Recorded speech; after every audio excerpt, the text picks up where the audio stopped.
Play my darn theme music.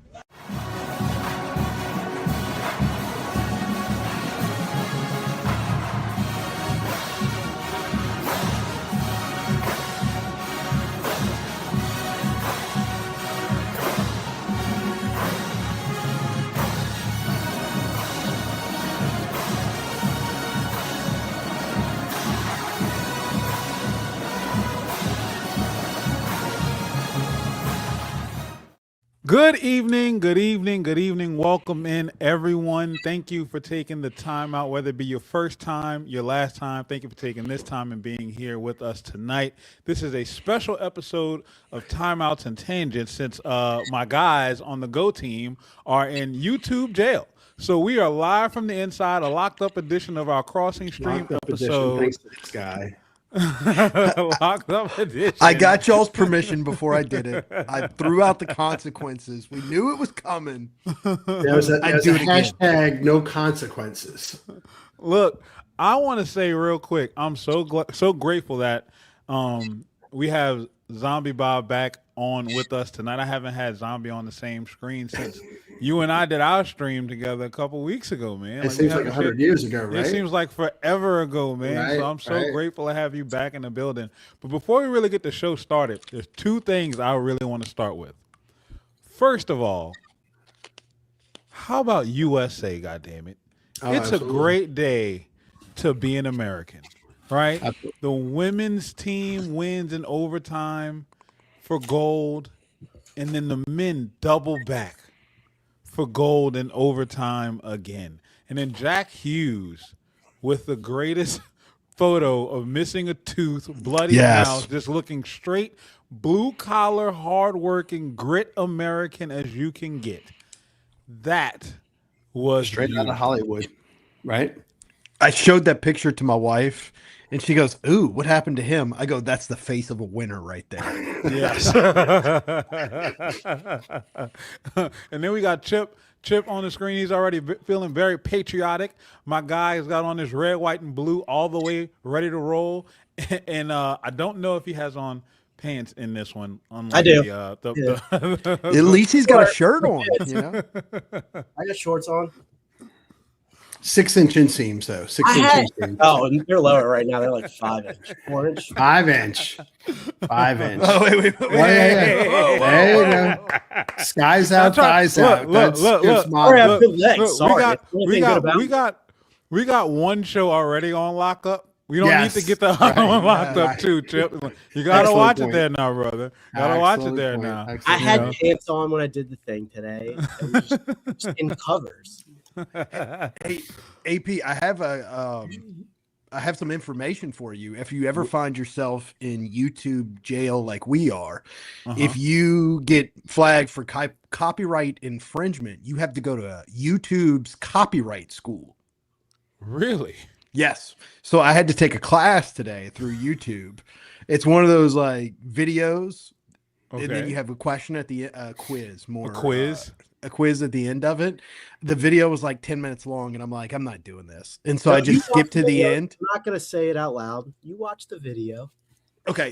They're watching right now. Don't just say that you watched the whole damn video. You're being monitored. YouTube's got enough people out there tracking, like they can't track us at this point. Like they got so many other channels out there. Right. But I went through the quiz. It was so self-explanatory. Like the quiz was so easy. So if you ever find yourself in that situation, skip the video, go straight to the quiz. I answered the first 3 questions correct. There's only 4 questions. And on the 4th one, they're like, "You're so close. Try again. You're so close. Try again." And on the 3rd guess, I got the last one right. Because there were only 3 options. There was 3 correct answers out of 4. It was kind of BS. Amazing. So in the chat, Chip, you kind of started something. Cobra says pants are optional in the chat. That's why I like Cobra. David said, "Okay, Cobra, be right back." David also says, "Are you dead ass?" And right. Cobra says, "Go Gadget removes pants." Let's go ahead and make sure that the boys in the chat are having as much fun as you guys want to. Why? Because your team is 8-0. We're going to get to the baseball team in a second. But I also want to start off with the man over here over my right shoulder, this lovely autographed poster that I have right here. Oh yeah, you got that on yeah. Friday, huh? Yeah. But this isn't the one though. Like I have 2 of these, and this one is autographed. But I have another one where I had the players and coaches sign exactly what game they are looking forward to the most on this schedule. And I will be dropping a video soon revealing those answers. And of course, they are very interesting, especially from our defensive coordinator. It is a beautiful thing to see. But I want to get to our coach for a second because our guy isn't just an elite troll. He's absolutely smart and very, very, very, very quippy. The wherewithal he had at approximately 5:07 p.m. to send out a tweet of the LSU women's basketball team playing Missouri in the PMAC, with the score being 85 for our Lady Tigers to 37 against the Tigers going into the fourth quarter. And he says, love watching women's win at LSU WBKB. Hashtag just different. Crowd up by 48. And at face value, you probably think to yourself, why is this such a big thing? Well, if you look at what happened today, South Carolina played Ole Miss. Ole Miss lost to South Carolina. The final score of that game, you may wonder, 85 to 48. I didn't realize that. I until you said something about it on Twitter, I didn't realize that the scores were mad. I saw Lane's tweet and it was over my head until you said it. And then I'm like, wait, context on this. This is a dig at Ole Miss. And so I went and looked at the Ole Miss score and I'm like, the guy's a genius, man. He's a genius, man. And it's from one troller to another. I just respect the level. Yeah, as Chip does, the Larry Zabisco from WCW. Absolutely, man. And I mean, if you can't appreciate the times that we are living in, I don't know what to tell you. Like I said it all the time. I've watched Lane from afar. I've always followed him on Twitter. I love his interactions and the fact that this guy is our head football coach right now. But the elite trollness for him to be able to put that together so quickly at that precise moment of being up 48 and relating it to Ole Miss only scoring 48. Yeah. Zombie, Chip, what do you guys think of that just for a second? You go first, Zom. I go first. I was going to defer to you. No, I just love it.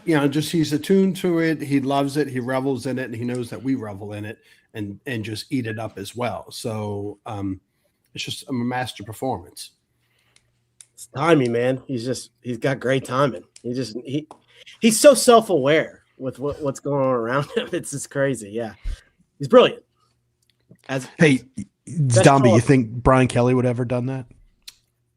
Brian Kelly did kill a kid, so I don't think he would have the wherewithal. Hey, now we're on AP's chat. Show, okay, so I gotta be apologize. careful. Okay, be careful. I thought it was documented. This is allegedly. Allegedly. Some non-disclosure signs, some hush money paid. Right. There was a windstorm. G Moose with a legal disclaimer. G Moose is quick. Legal disclaimer, and Brian Kelly killed the kid. And then he repeats it again. Yeah. Just hit my mute button. I'm sorry. Like, I mean, we'll just be like, hey, back. Right. That's what it is. Back. Well, Back. Allegedly. Yeah, David says in the chat, Lane and LSU are literally quite a match made in heaven, and I think that's exactly it. I know a lot of Ole Miss people don't really understand the symbiotic relationship that we share with Lane because of our personalities that we have here in the state. They think that we really would be up in arms and all frustrated when the time comes that he leaves. Honestly, we don't care. We're here to enjoy the ride now. And the fact that he's not your coach, it just makes it that much more sweeter. So the trolling for us is like a double whammy, right? The fact that you have him and this head coach going back and forth just this week on Twitter.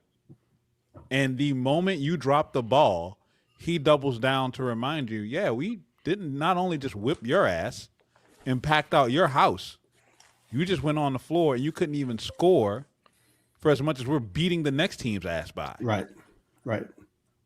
It's just ridiculous. It's just ridiculous. Well, I think LSU fans live in the moment more than any other fan base. I mean, they'll tell you you're amazing 1 minute, and then if you strike out the next moment, you're the worst player. You get 4 home runs in this first week. Absolutely. You get 3 hits, but no home runs, and he's losing it, man. That's part of being a fanatic, right? Being a fan. That's absolutely hilarious. David, appreciating the new setup. Thank you so much, man. All credit goes to my wife. She put this all together, turned around the whole living room for me, and I can't do anything but give her that credit. Cobra says in the chat, Lane is so good at Twitter, and yes, he is. That's another facet of it too. And you'd be amazed to know, like, personally, like, having interacted with him, he's a lot like myself in that he's the most introverted extrovert, most extroverted introvert, shall I say? Because in person, he's tight.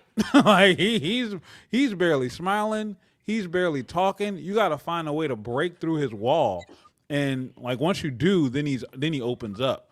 But on Twitter, like the Lane that we see on Twitter is not the person that you think that you would get in person. It's completely amazing to see that switch. Moose says, got to take care of my boy. Zombie, yes. He's just getting back. We got to make sure we protect him at all costs. He is absolutely a national treasure. And you can't allow this man to leave, okay? Like, you talk about being prepared for the moment. That is one Zombie Bob. Moose also says he has the passion, and the pick promoting this pod was absolutely epic. Thank you so much. Once Daniel and I talked about what was going on with YouTube, that image that just like straight popped into my head. Yeah, you had that like right away. You were like, "This is what I want to do." I'm like, "Go for it!" And I sent you all the new logos that we had. Man. And the yellow one went good with the orange jumpsuit. Yes. So look, I'm not good at this photo editing yet, but I'm definitely gonna have as much fun with it as I possibly can. Joker, thank you for coming in, man. I appreciate it. Let's go, guys. Great weekend. Can't wait to be in the box Friday night. We're going to save the baseball talk for when Paul gets on because I want to make sure that we can go as deep as possible into that as we can. But, Zombie, I want to talk to you with this love-hate relationship that you have with one Andrew Christopher Brees. I knew this one was coming. I want to know where this is coming from and how did we get to this point? Yeah, what's the old adage? Very slowly at first and then suddenly all at once, something along those lines. So it just kind of snowballed on you? Oh, now look, now you and I have talked when we first met and talked. I was born and raised in New Orleans. My grandparents lived in Pines Village off of Dwyer and Dowman. I went to Ray Abrams Elementary School right there in Virgilian Street, which has been rebuilt since Katrina. Lived on Francis Drive, which is off of Dwyer, that runs parallel to the interstate. My parents divorced. We moved across the river when nobody lived across the river. I went to George Cox Elementary on Bell Chase Highway. Went to St. Joseph's in Old Gretna for 6th and 7th grade. That's not there anymore. And then I wound up at Brother Martin. But admittedly, I was not here for Katrina. So I am New Orleans through and through. I was 31 years old before I ever left the city of New Orleans. But I did not live here for Katrina. Daniel, you have a question? Where did you live when you were Well, I did a year in San Diego, and then 11 years on Long Island. Did you know that 11 about years. me? I didn't know that. I didn't know so I don't know what it means to have been through Katrina here. I had family that lived here, of course. For the most part, everybody was fine. Thank goodness, and such. So I wasn't here. I don't know what it means. The Drew Brees truly coming to New Orleans and make the NFC Championship in 2006, and then of course the Super Bowl in 2009, and just the hope that he gave to the city, along with Reggie Bush, the Saints, Sean Payton, the organization, and all that. So that's first and foremost. So I was not here for that. So even on New Orleans Twitter, which is what I call it, I've had this discussion with people. I'm born and raised here, but I wasn't here for Katrina, so I don't think I have the cred to speak on certain things because I didn't live here at the time. This is my hometown. But all right, so there's all that to say. Previously, you flashed your son's state championship ring that he had from Edna Carr. Correct. I played high school football. Daniel, Chip, AP. I'm not sure if you did or not, but I did for Brother Martin. Yeah. I put it on. So then, right. So exactly, because you're bigger than you look. We've had this discussion. You're bigger than you look. So then, so we've In all a good played way, ball. of course. Yeah, no, totally. He's But beautiful. Thank you, Chip. But it's The ivory skin takes a lot of work. Yeah, I'm telling you. Notice I said ivory. Chris Ivory was pretty good for the Saints. But this is my thing, Yes, he was. right? It's a team sport. So somewhere along the way, after the Super Bowl, it became it changed. The same fans that were ripping Les Miles apart on Saturday night for losing a game, the next day were perfectly content with Drew Brees losing, or the Saints losing. Well, at least Drew, kept alive his streak for converting a pass to a left-handed receiver while trailing by 17 on odd number day and a month with a lunar cycle, such the most bizarre thing that they could grasp onto. And I'm like, football is a team sport. Can I jump back at that for a quick second? Sure. Why was Les Miles losing games? Because he was stubborn. With what side of the ball? Offense. Okay. Why were the Saints losing games? Defense. Okay. What sells tickets? Strippers. Yeah. And outside of strippers on a Sunday morning, what sells tickets? Football. Saints. No, specifically. What do people come to see? Oh, offense. Okay. So if people are coming to see the offense and the offense is performing, which side do you think they're going to give more grace to? Yeah, but it's not my. It's just no. I'm pushing back on your point. You're saying the people were pissed off at Les, but not pissed off at Drew. And I'm just they would find ways to exalt. They would exalt. Look, I'm not disagreeing with you at all because you're absolutely right. But context matters in this moment. And also, again, with that, and I see where your contention really isn't with Drew. Your beef isn't with Drew Brees. Your beef is with how Drew Brees was revered versus how everything else was going on. Correct. And I completely understand that. Right. But I do have issues with Drew not on the field. No, yeah. I can see that aspect of it too. But we can get to that in a second as well. Yeah. Because what was Drew Brees paid to do? Win football games. No. Yes. The result of his action, he was not. The result of his actions on the field led to wins. Yes or no? No. You think Tom Brady was paid to compile stats? No. He was there to win championships. He was paid. No, he wasn't. Oh, he was paid to. It's a team, and you can't say it's a team game. It is. And then say one person is responsible for winning the game. You can't have it both ways. Yes, I can. I'm Zombie Bob. I'm sorry, not on that point. Bobby. Yes, see now. So now I got you in the box. No. Now I got you in the box. No, not at all. See, my contention for years is it was Mickey Loomis's fault. Yes, for the Saints losing those games. That's exactly where I was going. All you right, can't tell me we have a quarterback that throws for 70% completion percentages, more 5,000 yard seasons than anybody when else. The team is going 7 and 9. So yeah. We compensated him proportionately for what he was paid to do. If anything, he was underpaid during that time because he was only making $10 million a year. And he was the best at his job at that point with the least amount of support around him. Oh, no. The first time he threw for 5,000 yards, Colston was hurt most of the year. He didn't have a 1,000-yard receiver when he threw for 5,000 yards. Even with that, he's the only quarterback who will be going into the Hall of Fame out of his class, out of his GOAT class with Peyton Manning, Eli Manning, Tom Brady, who did not play with the Hall of Fame wide receiver. Yeah, absolutely. So what more did you want him to do as a quarterback? I didn't know that. Yes. Peyton Marcus Colston won't. Yeah, I guess he won't. No, Colston never made a Pro Bowl. Colston never made a Pro Bowl. Hofstra. Colston never made a Pro Bowl.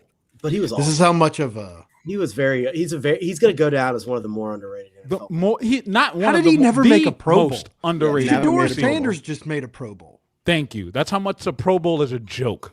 Yeah. Well, it is now. Back then, he had Steven. What was the safety for Miami that went to DC, Washington? I mean, back then you had that dude lighting people up. Sean Taylor. Oh, Yeah, Sean Taylor. Taylor. I don't know why I said Yes. Steven Taylor. I think that though, he's revered because of one thing. I mean, well, awesome because he's a Hall of Famer. But he won a Super Bowl with the Saints. If you'd have told me that in 1991, sitting in a playoff game, playing the Atlanta Falcons, crying as a 7-year-old, and my dad telling me to wipe the tears from my face, you're gonna cry a lot. If you cry about the Saints, right? I mean, I think there was more of a.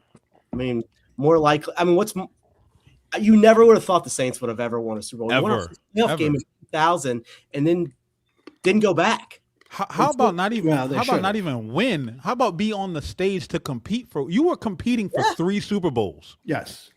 Yeah. Now, you got to that end, Jimmy Graham scored too quickly. Yes. In that 49ers game. And I said the same. We all felt the same way. Right. Had they won that game, they would have hosted the Giants at home. You blow out the Giants. And they had already beaten the Giants. So even if you beat lose. the sleeves off them. Right. So even if you lose to the Patriots in that Super Bowl, you still get your second appearance there. So that's that. They were certainly robbed with the Nola no call. I was in the building for that one. Yeah. So 100% agreed. He should have been in 3 Super Bowl appearances, 2 wins, 100%. But it's the. Oh, well, Drew didn't do anything wrong. He was wearing 3 Band-Aids instead of 2, and he completed his streak of doing this and doing that. And it's like they lost the fucking game. Zombie, can we agree that people are stupid? Oh, I'm totally stupid when it comes to no, I am too. But what I'm saying, like when it comes to fans and their objectivity, they don't have any. The people that they love, they're gonna love. And if we can't figure out the fact that you're gonna constantly pray, because there was a season where Drew Brees threw 16 interceptions, and I was every time he did that, I was cursing him out because the credit was even when people he doesn't have this, he has the option to not throw the ball. Right. He loved a white tight end in triple coverage in the end zone, and he would always fucking throw that interception. Josh Hill back there somewhere. I'm gonna put it up. Wait, I'm gonna do left-handed because one day I'm a riding Bacchus. I'm gonna throw left-handed. What about the double reverses to white? That's Sean Payton. That's Sean. That's Payton. Sean Payton. That's all. That's Sean. Who was the tight end in 07 they did the double reverse to? Because you had Dan Campbell. Josh Hill. Dan Campbell. It was either Dan Campbell or Josh Allen. Dan Arnold. It was all Dans. And Joshes. Like, White man Dan. That was who he had as the fucking third. Hey, well, let's be White man Dan. There's nothing wrong with the name Daniel. To be fair, though, I think he did. No, Dan's different than Daniel. Yeah, absolutely. I prefer a Daniel over a Dan. Yeah. Dan needs to be delivering beer somewhere. Right. Like so, not on my football field on Sunday. You hit Sunday the ball. You hit the nail on the head. And I admit it, I was not here in New Orleans, born and raised, live and die. I'm back here again. So, but I truly don't my significant other, Julie, we live here in Mandeville. Science is right here on Florida in Mandeville. And she'll tell you, when they had ground meat for the first time for sale to the general public post Katrina, and she went into the store and she realized that, she burst into tears. I didn't live here during all that. I don't have PTSD from the sound of the generators like she does and things like that. So I totally get the significance that he plays in the resiliency of and the rebuilding and the rebirth of New Orleans, that I missed that intimate connection because I didn't live here. Right now, I mean, I lived on Long Island and we lost a very good friend on September 11th, but it wasn't as wide impact like it was, Katrina and the Gulf South and New Orleans and everything. So I get it, but it's then like that. So like repeatedly people would be like, oh, well, we lost, but Drew's still great. And I would just push back on that and push back on that. And that's how I got to where I am. And actually we had this conversation the other night. I think you had jumped out of the chat on Thursday night. Yeah. Yeah. I fell asleep.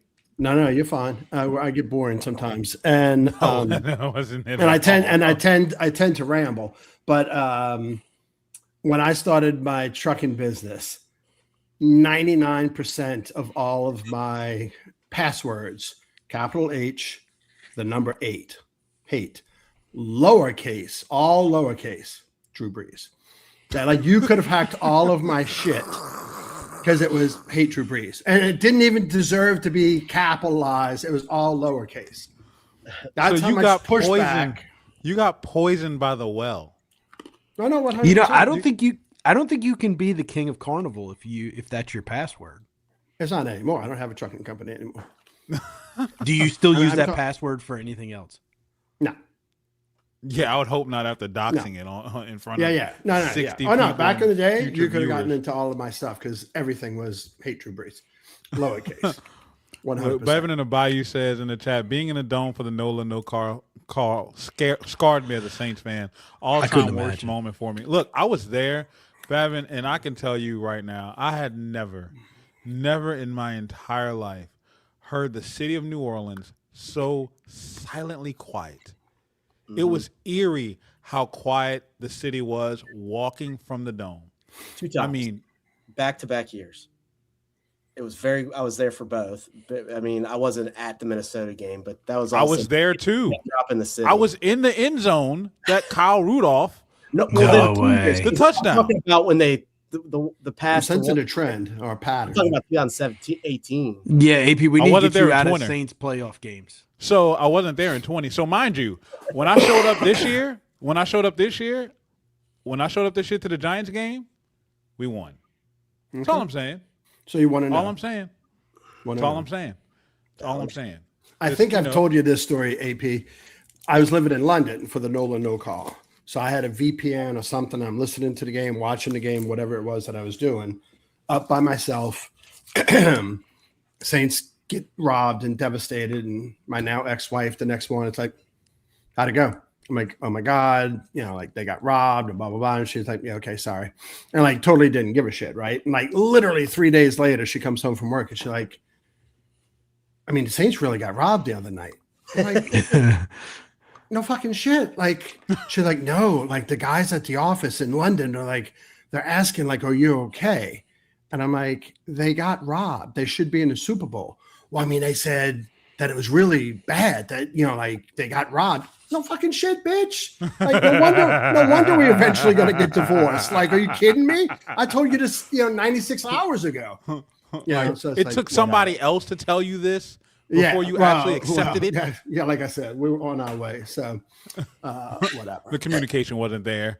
But like that Nola no call game was probably the most devastating thing I had witnessed personally in my life, even still to this day.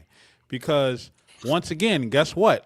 I had season tickets, so I'm in the same side. Both of these events happened on the same side of the field. And even though we were up at that point, you knew that once that flag did not come out, we were going to lose that game. Oh, yeah. You knew it. Well, who had just built a brand new stadium? The Rams. The Rams. Right. The Rams. So, of course, they wanted to get them into the game. So, yeah, you definitely got poisoned by the well, Zombie. I'm sorry that happened to you, brother. No. Like that's okay. It seems like you're starting to come around a little bit. I see some light at the end of this tunnel. As much as you enjoy playing the spoiler to the Drew Brees fan club, I am this guy's brother, so. You're all right, but let's talk about him off the field. Yes, right? yes. Everybody knows you're bald, Drew. Everybody saw it for the 17 years that you were here with the New Orleans Saints, that you're losing your hair, right? You look Don't good. show up on fucking TV with plugs.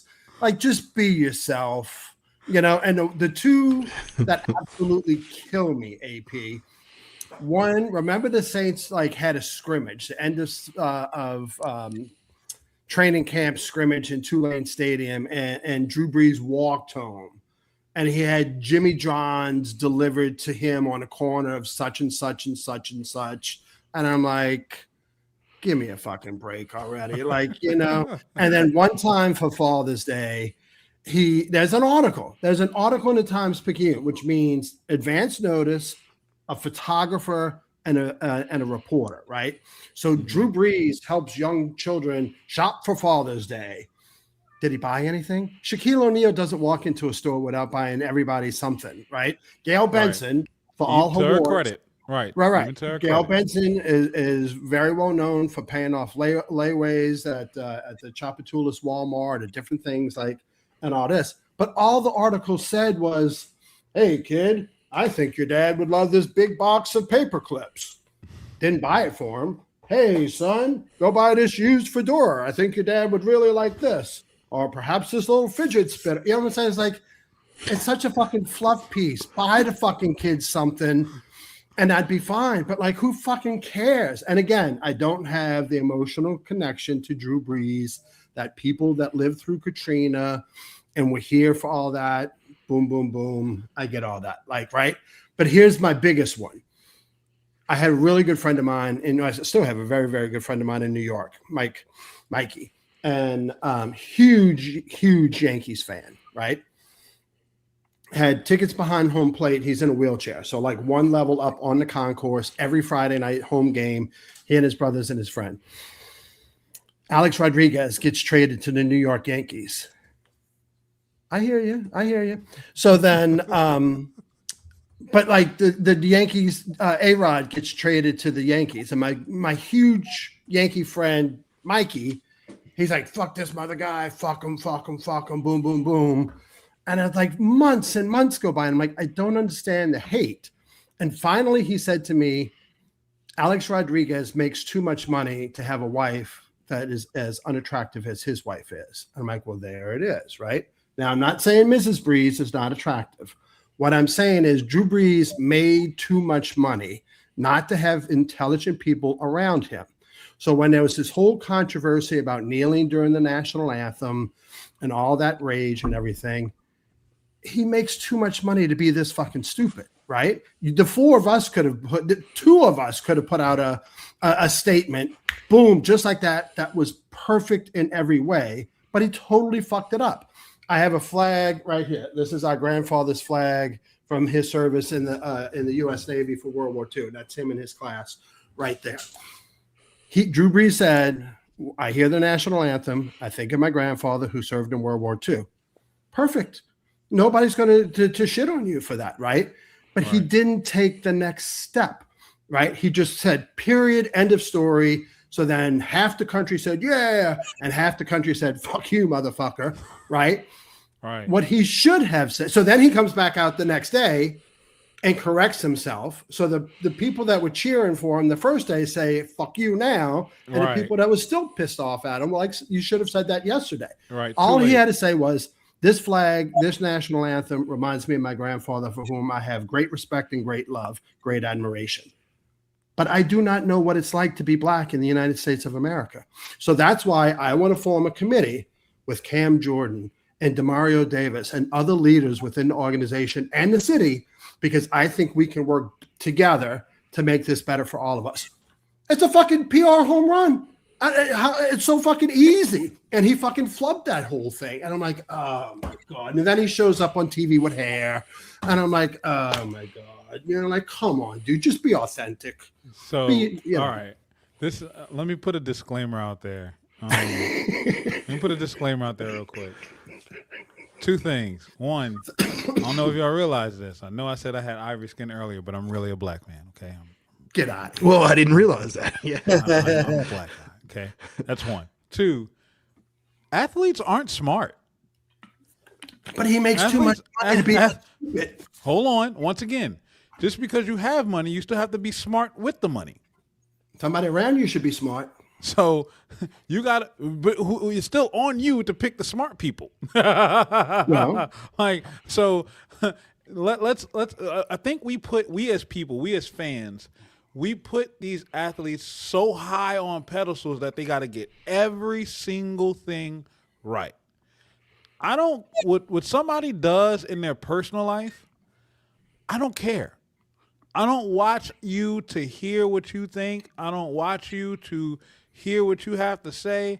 My whole thing is, how are you as a person, as an individual within your own personal circles?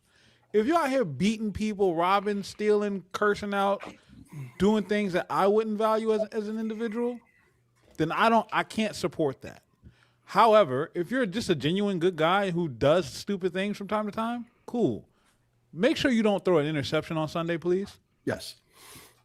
And don't Like, cock block us so that Tom Brady could have come here in 2020 and won a Super Bowl. Yes, I agree. I agree with that. I do agree with that. I do agree with you on that because I wanted nothing more than for 12 to be in black and gold. Right. So we could have trolled the Patriots fans. So I'm with you 100% on that. But we have to, for a second, remove our emotions because guess what? These people are still people and they're going to do stupid things. You know about this person because they play for your team. Mm-hmm. Otherwise, you wouldn't know about it, right? So they're not going to have the same emotional attachment to the things that we have. For instance, Drew Brees and Mardi Gras. Am I surprised that he couldn't completely convey his love or admiration or excitement for being in a parade? Hell no. Look at what you just said about him being able to convey a simple message on racial divide within the country. Right. You think he could? Right. You think if he can't handle that, he can handle talking about how great a parade was? No, but Brittany did an amazing job. Exactly. She hit the nail on the head. So She actually got into Purdue. She wasn't really good. She wasn't right. Like she is legitimately smart. Yes. Mm-hmm. Yeah, maybe Drew's just not smart. That's what this comes down to. Oh, that's obvious. Maybe it is. Right, I mean, like, look, he invested in Jimmy John's. Jimmy John's is great. Jimmy John's is absolute trash. Thank you, AP. Oh, come on. Thank you, AP. Hey, Brother, I'm gonna invest in y'all- a cold po' boy sandwich in You know New what? Orleans and You know Louisiana. what? I'm not You know calling what? it a You know po' what? boy, You know what? You know what? I'm gonna just say this now because I want y'all to know this. All right, I am part owner of a Jersey Mike's on purpose because Jersey Mike's is 10 times better than fucking Jimmy John's. Yeah. Both. You see, my boy AP and I. Who Crusaders, wants that say, fuck you, Drew Brees. that smushed up?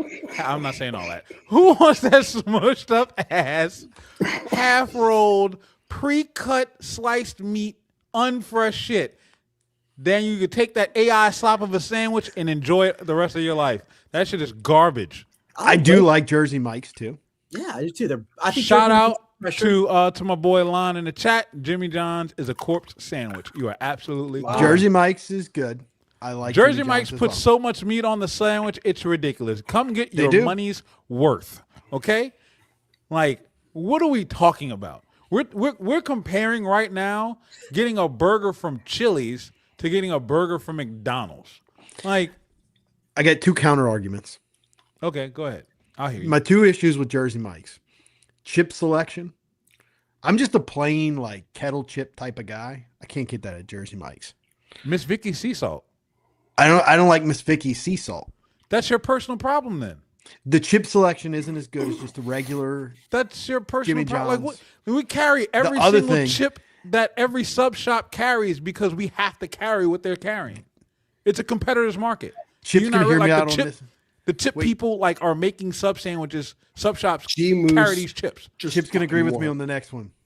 Pepsi products. That's my beef. No. I will say this.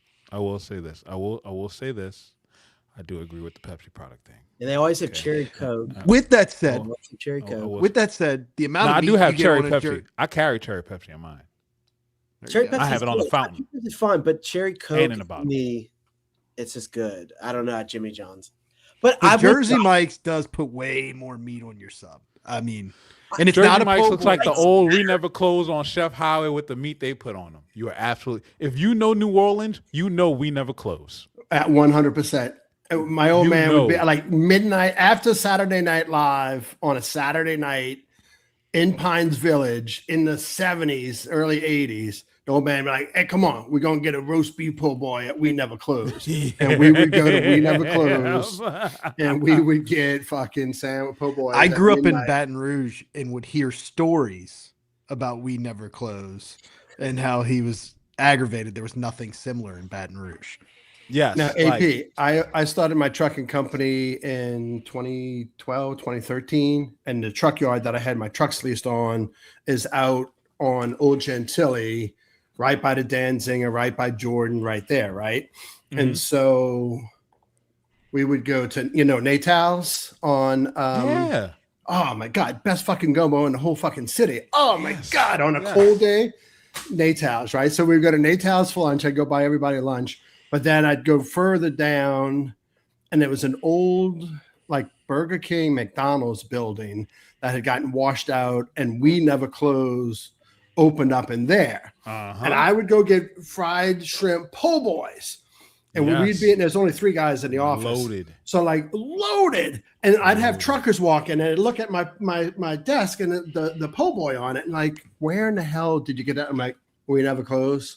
Right up on, I don't think it was Pash Reed, but somewhere Reed and Chef. It's Reed and Chef. It's right there, the right That's there. Exactly where it was. I don't think it's there anymore. No, it's closed now. I mean, We Never Close is now. Yeah, always it's closed. gone. But Natal's for gumbo and We Never Close for shrimp po' boy. The second iteration of We Never Close. And this is why you guys tune in for us for the best takes on sports, food, people, and carnival. The variety show. The variety show. Is a little bit of everything. Yeah.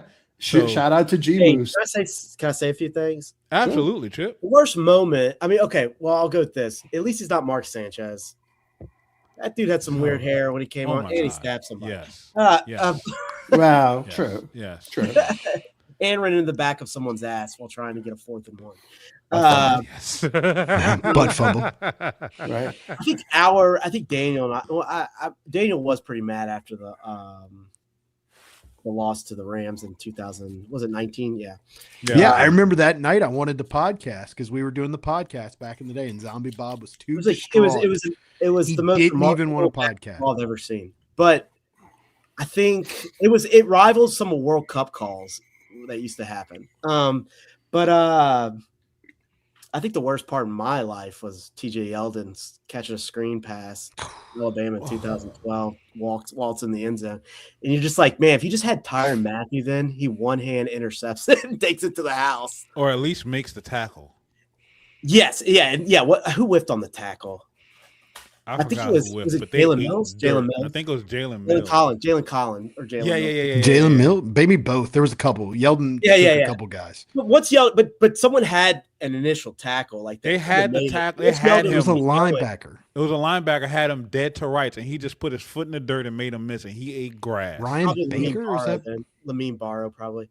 But he was good though. Anyways, but that broke my heart because then on the sidelines you had the crazy guy from Bro Bridge jumping up and down. Daniel looks at right next to me and goes, "Don't look at the sidelines." No, I told you the play before. I said if they score here, Chip was aggravated the whole time because Scott Cochran, the strength and conditioning coach for Alabama at the time, who went to John Curtis, who's from Louisiana, an LSU grad. Yeah. Like he's over there just acting a fool the entire time, like out on the numbers on the field. And Chip's just getting pissed at him the whole game. So 2 plays before Yeldon scores or a play before, I look at Chip, I said, if they score, don't look at their sideline. Because Chip was already losing it on Scott Cochran the whole time. So they score, and Chip doesn't look over there. And then like after the game's over, Chip goes, "Thank you for telling me not to look over there." He goes, "I probably would have lost it at that point." I hate that dude, man. I know it's probably I can't stand that dude. But anyways. Yeah, you were MFing him the whole game. Yeah, I also don't like what's his name at Texas A&M either. So it's mutual. He was acting like an asshole this year too. Thank God he did though, because it got rid of the coach. But thank God. But I didn't like him either. me. I thought he's a product of that guy. Yeah, Moose says I think the linebacker was Barrow or Jones. I think it was either. I think it was one of those two. I think it was Barra. I think it was Barrow more than anything because Jones would have. I mean, listen, TJ Yeldon was a hard person to tackle once he got past the line of scrimmage like that, especially out in the open. No safety. It was going to be tough for a safety or a corner to bring him down. It was great. It was a great play call. It was perfect. Perfect. It was a perfect play it was call. the right defensive call. But the right defense, you had the wrong player on the field. Yeah. Well, you were missing the player you needed. Right. You were missing the player you needed. But you beat Alabama. You're playing Notre Dame for the national championship. Beating Notre Dame for the national championship. A lot of people don't realize that. You win that game, you win the national championship. You win a natty. Well, and at the same aspect, it's you're throwing the ball on them at 3rd and 7. You don't hand it off in a 10 men in the box type. Your wide receiver less settled for the field goal to make it a 6-point game. And that was the moment because you were dominating the second half. And by the way, you had a hot Zach Mettenberger and Jarvis Landry dealing. Yes, he was Odell dealing. Beckham. And they took the ball him. out of his hands. Yes. Well, they all three were doing good. All three of the out of receivers doing Zach good. Mettenberger was dealing like he was playing poker at a casino table. He was dealing in the second half. Yeah, he had 10 instead you take the ball out of his hand and say, "Oh, 3rd and 7? We're just gonna run it up the middle." Let's not even a sweep, not even a counter. You're just gonna run it and we straight all up the middle. knew it was coming too. We all knew it. Yeah, when it was 3rd and 7, I was like, knew it. We all think about that. If ready. you just throw the ball on 3rd and 7, you win the national championship. You completed 2 third downs before that. You completed the first one, the third one. Hey, we're close to the end zone. Let's not David, this is why we're saving baseball for last. we knew where it was going, okay? Like, this is why we're saving baseball for last. We're getting all this trash out the way. This is why I set the show up the way that it's going right now, okay? I will say that 2012 LSU Alabama game was one of the most intense environments I ever remember in Tiger Stadium, because it was go back to that time frame. Like, we had beaten Alabama in 10 Alabama and 11, and then a lot of us felt like they shouldn't have gotten the rematch. And so that game, we forget because the program fell off after that. But at that game, it was still like we had won 2 out of the last 3 against Saban. Like, we still felt like we were right there. We were in charge. Like, we were in charge. Like, we were in control. Like, they were still punching up to us. Right. Like, we were still setting the standard. The only adjective I could describe that stadium was that game was so personal. Like, there was legit, like, Chip was MFing Scott Cochran the whole time, but the rest of the crowd was like that too. It was just so intense, and we hadn't scored a touchdown on them in either game in 11 in the national championship game. And we didn't score a touchdown in the first half, but I'll never forget the moment where Mettenberger throws in the southwest corner of the end zone, throws the balls up in the air, and you could hear a pin drop. And then Jarvis Landry comes down with that ball, and it was the single loudest explosion of noise I can remember, maybe outside the time they announced the score during that 07 Florida game when they announced USC lost. But it was right there with it, and that place just came unglued when Jarvis Landry caught that. And from that moment on, we had dominated the rest of the game. We were the far superior team, but fucking Les Miles wouldn't throw the ball on 3rd and 7 when they couldn't guard Jarvis Landry. They couldn't guard Odell Beckham Jr.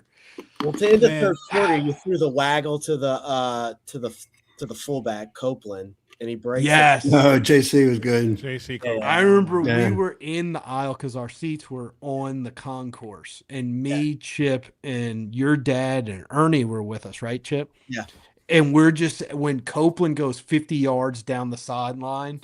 And it's the last play of the third quarter. The band hits it going into the fourth quarter. Everybody's just so jacked. I think I remember me and Chip like punching each other at that point in time. Ernie's a pastor, and he was MFing everybody. Yes. Yeah.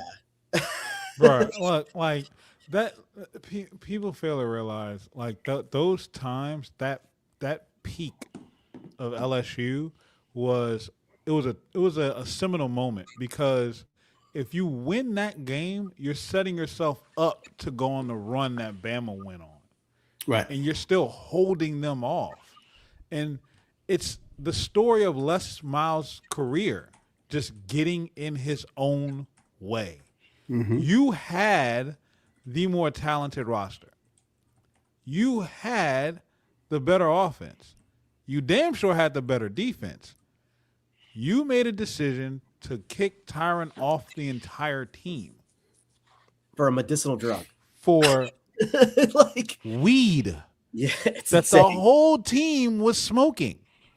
Mm-hmm. Like, it didn't stop after him, but that's you made the bed and you got to live with it. And like Daniel pointed out, we had won 2 out of the last 3. You're still hung up over the national championship game. You wanted that game. Everybody wanted that game. And like Daniel said, it was personal. It wasn't about it was personal. And you let that game legitimately slip away. And Moose pointed out, and that was Yeldon's only reception. Oh, yeah. The entire game. His only one. His only one. David in the chat says 44 should be the only number for fullbacks can wear, and I completely agree. It's a great We're talking about the 2012 LSU Alabama game after Bama beat LSU in the Sugar Bowl to lose. We're soaking in our sword. 50. Absolutely stupid. But Never good thing make a LSU run like finally that, learned how to LSU. get it. Absolutely right. Yeah, LSU finally learned how to AP. get out its own way. And Yeah. looks like we're going to go back to it. My then wife and I went to the Saints Detroit playoff game just days before the LSU Alabama national championship game in 12, right? And my cousin, God bless her, she just continuously moved up the food chain on each husband. So that husband number 4 is absolutely fucking loaded, right? So we're at the game. Oh my God, like this guy, whatever. This guy's family had the contract with FEMA to pick up everything that you put on the Nutriground on the sidewalk after Katrina. Oh my God. Yeah. And then when Puerto Rico got hit years later, like 12, 13, 14, something like that, they had that contract too. So like loaded, right? So we're at the Saints Detroit game, and my cousin is saying to my now ex-wife, like, oh, I think we're going to the national championship game. So-and-so, my husband has tickets, or we can get tickets on something. So my wife says to my cousin, oh, Steve loves Les Miles. And my cousin said, who's Les Miles? Had tickets, for the national championship game. And who's Les Miles? Didn't even know. That's crazy. Didn't even know. Don't get Chip started on that subject, because that's what's wrong with Tiger Stadium now. Lon says TJ Yeldon, no. Wait, what's wrong with Tiger Stadium now? Instagram culture. You're just there to take females are just there to take pictures. Yeah, it's photo op. Yes. It's photo op. Take a picture somewhere in the stadium with Welcome to Death Valley in the background. Not just the young ones either. It's not. It's It's more the middle-aged ones. I agree with it. I'm not. God bless women. Love them. I love women. Yes. A lot. Maybe too much. But old women, older 50-year-old women, you don't have to go walk your dog at halftime. Hey, legal disclaimer, G-Moose, get it ready. Get it ready. Walk your dog. They got dogs? I heard that this year while granted we were in the suites, or in the club. The club. And, we got to go walk the dog. She definitely is from New Orleans at one point. The game was tied at halftime. It was us against South Carolina. What was the score? Yeah, it was close. I mean, I think we were there up by 3. Yeah, I think we were up by 3. It was a toss-up game at halftime. And she's like, yeah, got to leave. Got to go check on the dog. Got to let the dog out. And then her husband's following behind her, holding her pocket, just like right behind her. What weakness. Yes. Like it's so soft. And that's why don't get me wrong. I love legal disclaimer. Legal disclaimer Moose. AP. What I is your would. opinion? No, I don't want to, but I would if given the opportunity. Wouldn't anybody? Most. AP, you and the missus are going out, right? Right. You're going run to the grocery store. You're going, a friend's house. You're going anywhere. Who drives? Me. What are your thoughts on a male who lets the female drive predominantly or mostly or at all? You're pretty soft. Yeah, there's no way I'm letting Yeah, that go. you're pretty soft. Like I let my wife drive when I'm like my back is hurting or I'm Right. like absolutely Yeah. tired. But for the I most am part, very chauvinistic when it comes to it. I'm very and opinionated. I even open the door for my wife getting You in should. the car, You There you should. go. even when she's getting in her own car. Mhm. Like I make Chivalry sure I ain't open dead it. with everybody. Right, it's not dead with everybody. And Right. if you're one of these, you're probably the same person who's letting your wife drive, and that's why y'all are leaving the goddamn games early. Stay in the stadium, Right. you weak-minded bastards. It's Right. not Death Valley if you leave. The only thing that Right. dies is the vibe when you go. Like, Right. stay in the stadium. Stay in the stadium. Finish the game. Yeah, we've 100%.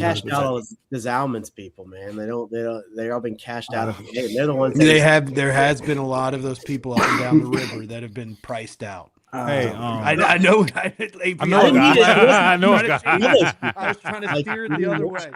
I know a guy. Lee- I Lee, might yeah. know a guy. I know a guy. Legal disclaimer. But no, my Gail Benson thing, I'm not going to stay on it very long. Have you ever seen Dave Chappelle? Dave yes, Chappelle's yes. Oprah Yeah. thing? That's all I'm saying. You know the Oprah Right. skit where he's like, gotcha, bitch. Like, Oprah. Hi, baby. Gotcha, bitch. Yeah. I can't. Let's just say I can't wait for Thursday's show. Yeah. Look, let's get to some of these comments in the chat right quick, and then we're gonna bring Paul in here. We're gonna talk some baseball. That's what everybody came here for. One of the main reasons I think Kiffin will be very successful is because we somehow won natties with Les and Coach O, and they can't touch Lane when it comes to coaching ability. I mean, absolutely, but don't get me wrong. Like, while I love Lane, I know Lane. I expect Lane to win a national championship. And guess what? Ole Miss people even expect Lane to win a national championship at LSU. And I have that on recording. I'm making a video out of it. I'm making sure to clip those audio tracks and add that into the video because when you actually hear it, it does sound like, oh, my God, I can't believe that they really just said that. Yes, Ole Miss people are even expecting Lane Kiffin to win a national championship at LSU. So the expectations are there, plain and simple. Absolutely. And like you said, with the coaching, when the coaching takes place, you see the difference. But Lane does have his caveats. There are going to be moments where he's going to go for it on 4th and 7, and we're going to be pissed. Absolutely. But guess what? I don't care because I know this. I don't have to worry about 3rd and 7 and running a dive. Exactly. Literally a trap. Like, it's right there. Right. And one of the better D lines in the country has ever seen. Right. Yeah. Like you watch this offensive line just fold against one of the best running backs in the country has ever seen. And you just say, you know what? Yeah, let's try it again. Let's it didn't work the first 10 times. Let's do it again. Yeah, look, Herbie Brooks, right? 46 years ago today. Again. Les Miles run it into the teeth of the defense, into a 10-man box. Again. Michael Yeah. Rossetti. Yeah, right. Has anybody else made more of a career out of one game, or not one game, but a Olympic Games than Mike Eruzione? I mean, shout out to his accomplishments in 1980, but the guy's still trotting out there on broadcast 46 years later. Well, yeah, but if it's been 46 years since you won a gold in that sport. Was Yeah, but every Runioni, time like, USA isn't that hockey- Michael Runioni that was pulling to the there. He was on the Yeah, he was the team captain. Yeah. That's Yeah. iconic, man. Oh, I no, get it. absolutely. That is But iconic. every time I see USA hockey play, I don't need to see Mike Eruzione. That's my only Well, point. now you won't. Well, now you you do. won't. Yeah, I can't- like- Yeah, give me the Kachuk brothers, and I'm good. I love those guys too. I can't get enough of them either. David said in the chat, I legitimately LOL'd at the tweet of Gail with Cam Jordan saying Chip zoomed in. We all know Chip Zuma. We all It was me know. who posted that, but we all We knew all Chip know. Zuma. I did not. We all know. I'm not a pervert.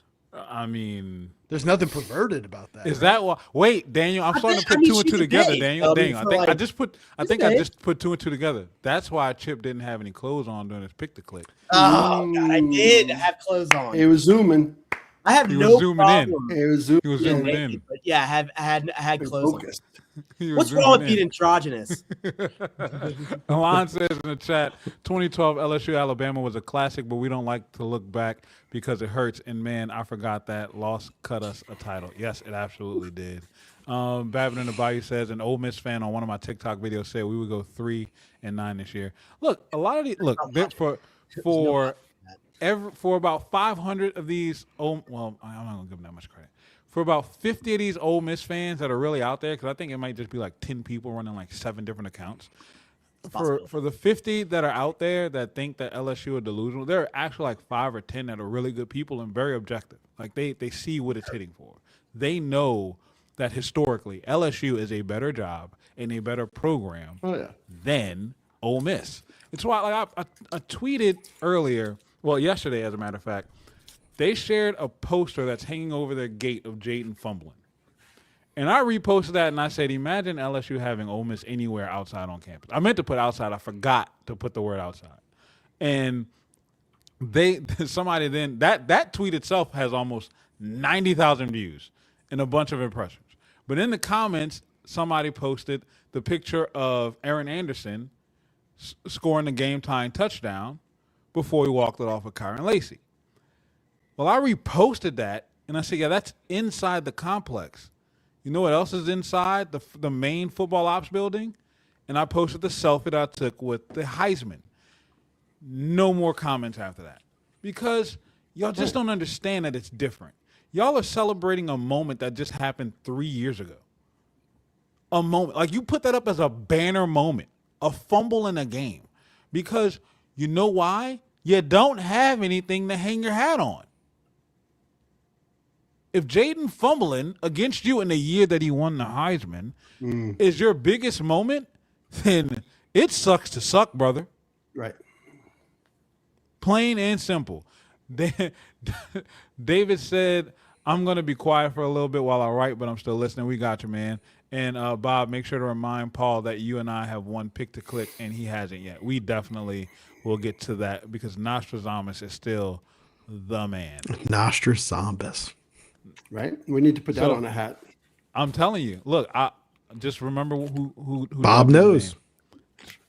I have been giving you a lot of fire names. Bob. Oh, look, I got. You might not remember, but I have notes from the first night we met when we did the all things go round table, and you said something. I'm like, ooh, that's a good one. I said, I'm gonna write this down, but I'm not gonna steal it. But yeah, please, we'll talk. What's crazy is that in that game in 2023, that's not even what lost the game for us. We lost the game because what's his name couldn't catch the ball. Caleb Jackson couldn't catch the ball in the flat on a 3rd and 2. And he would. We still had a shot at the end zone. If the ball was 3 inches shorter, Chris Hilton comes down with the game-winning catch, and the game is over with. Yeah, the fumble was in the first quarter. Right, like he threw for like 400 yards against you and ran for 100 plus, and still put up almost 50 points. Y'all are a bunch of dorks. Like, shut up. Moose merch. Guess what? I'm working on some. We got some stuff in the works. Like, be patient, my guy. We coming slow but surely. Let's bring my boy Paul into the chat, ladies and gentlemen.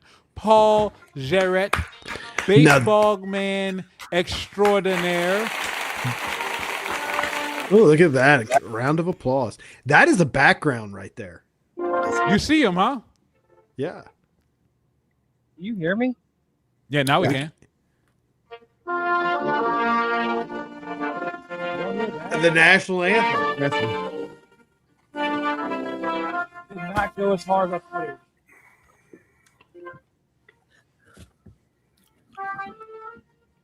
Moment of silence for all the Canadian sapsuckers. I got like a hat mark on my head. Yeah, me too.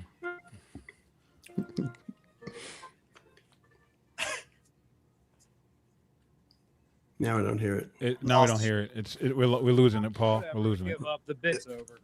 Hey, it was a valid. Moment of silence for all the Canadian maple sapsuckers in the world. We want to let you know we do love you in America, but y'all suck at hockey. You're only there because we go take you. Shut up. Canada. You walked into your trap and took your trap. You're the best at hockey. Not today.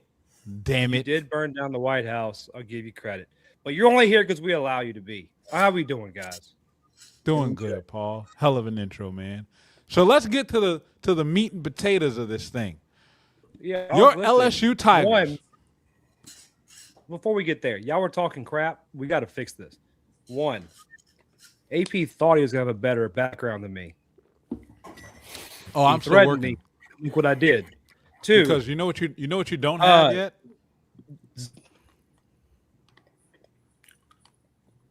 he hasn't won a national championship.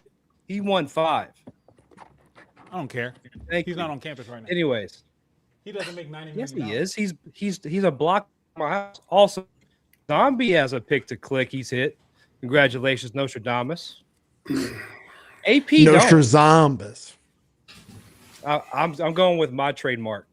But by the way, if that gets merch made, I mean, I don't have a high kickback, just a little bit of a kickback. And this guy here, he doesn't have one. this guy here, he follows me. He follows me. You don't have a pick to click. He follows me. Anyways, how we doing, fellas? Good. Paul, are David and I the only 2 winners of the Yes, you and David. No, I thought AP said he had one. I'm like, AP don't have one. No. I don't have one. AP tried to slide in a comment. I not at wanted all. to say this guy. I'm with you. I'm on your side. Screw both of them. I think I'm just gonna pick no. whatever Zombie picks, so that way he can Well, he never hasn't be hit since right Friday. without me. He can never be being right without you. Yeah, like even if he wins, I win. Sidecarring, huh? Yeah, It's all right. because I just don't like Zombie. Well, you being won't know what he on picked top of the until world. you see the post. What would it take to get some inside information? Everybody's got a price, right? All right, so mean zombie. No one's made you a fire graphic than I have. this is true. So I This think is true. I need a STTDB chain. I think I need that. How many you got I left, do. Zombie? I got production Paul. ramping up. Paul, you gotta get in line though, brother. Because Yeah, AP's the But well, AP and I having lunch on Friday. Yeah. But when I dropped that box at the mailbox at the post office the other day, Daniel, they asked me if I needed a like an office number, a suite number, or something. So I'm a little concerned about that. They said no. Okay, I would think that it would get there, but anyway, no. Paul did do an amazing job with the graphic for me, and Yes. Paul, my question is for the season standings. If I'm the defending champion on Friday night and You still only have retain one. the belt, I have the You belt retain Saturday the night. belt, but But I have- you it only counts hit as 3. once. Nah, No, you only shouldn't be hit 3. once. Shouldn't be how many days you're holding the belt, retaining the belt. Or no. It should be like a skins game where the next guy gets 3, right? Well, no. You don't win a fight if the guy misses weight. Okay. True, you do. Okay. right, facts. That's valid. So it's going to be 1. We're going to have longest held, which you're in the lead for right now, right. because Hmm? you've held it, but we're only going to give you 1 pick to click. Okay, that's fair. That's fair. You know what I'm saying? Because I'm As long as the trophy, at the end of the year, Zombie Bob, 2 words, Zombie Bob. Oh, you don't want Nostradamus on it? Oh, that's going to That's underneath, right? right. yeah. Zombie Bob, See- aka Nostradamus. Right. My wife asked me about it today. She's like, "Did you do that thing you do?" I went, "Yeah, I did it." She goes, "How'd it go?" I said, "Well, it must be going okay because somebody's already complaining. So usually when people are complaining, it's okay." Right. Touche, And by the that's way, nothing but I didn't truth right there. start this trying to do this. It was literally me, David, and Cobra at the game in the suite, and that AP was supposed to be at. He didn't show up. And I was like, Shots let's do this fired. fun. Let's do No this more fun. sweets for AP. Yeah. And then, no, it's sweet's always there for AP, but I gotta get the sweet too from Cobra. We're Okay. working on it. Anyways, it was like, this will be fun. Let's just do it. It's a baseball thing. We're baseball guys. And it then turned around and I was like, holy crap. I got a 4-minute long video because I have people giving dissertations and it wasn't it's me. just blowing up. You gave a pretty good dissertation today, but you earned it being the Nostradamus. Thank you. I will not complain about the Nostradamus having a dissertation. Yeah, That was yeah, only we about a can't- we minute can't or do so. Only a minute. that. Well, that's short for me. Only a minute to say somebody's name. No. I said Dar was going to. I Chip felt like does it Dar right. yesterday. No. But Chip a does bad it right. I'm bad luck. Cobra does it right. I mean, you had it's perfect. You picked Jake Brown with your chest meat out after the motorboating incident. That's all. That's why I put you're tempting Jake Brown. And I don't know if you got that or not. It's my energy. You just had everything out. I'm He authentic. claims he had pants on. I did. I don't did. believe it. Thank you. So we are 1, I 2, was gonna 3, full 4. front. I didn't have pants on. Because we'll have to ask Gail Chip's Benson. married, right? No. No. No, You're no, not no. married? No, I no, promise no. you, on the other side of that camera, on this side of that bed, there's a string with a blanket laying up on it like a bunk bed. And he knows exactly what I'm talking about. I promise you that's there because it makes him feel homey. Yeah. It was that Gail Benson photo. Oh Right. my No, god! I'm I talking about just Jack said she Shack. was with Fox back then. I would because she's rich. She did the same thing. I'm just playing her own game. She went to church every day to get up, man. My What favorite part of Oh, no. Zombies was the gold medal game was still going on. And he Right. didn't Yeah, know it's what he was right. about to experience. And the Right, like outfit, The outfit, it was so beautiful. Yeah, and today's George Washington's birthday. Right. It 'Cause was I all totally- American. when I saw the outfit, I saw all that, and I went, all I thought was Vince McMahon. I got the perfect notion. This couldn't have worked out better. He's going to strut it. I was like, what can I do? What can I do? Here.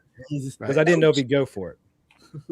Yeah, Paul didn't know if I would go for it. He's like, all right, Zombie, like, I hope you like the picture that I made. I'm like, oh my God. Like, I have that picture, me pointing, that's on my lock screen. It's on my profile. I've sent it to my children. Oh, actually, I'm about to in a couple minutes, Daniel. My West Coast child called me about an hour ago. It's like, oh, are you doing anything tonight? I'm like, oh my God. God bless him. He called me last Friday night. And no, he texted me last Friday night. He's like, yeah, I got the king cake that you sent me yesterday. I really appreciate it. You're around for a chat? No. Like, it's Carnival. need money. Morpheus, Endymion, Bacchus. Like, no. The hell I'll is Friday talk night to you for on Ash Morpheus Wednesday. I don't hear from him all week. Yeah, Sunday night podcast. And he's like, hey, you around? Can I give you a call? No, actually, earlier, about an hour ago, you may have seen me. I took a screenshot of the four of us, Paul, before you jumped in.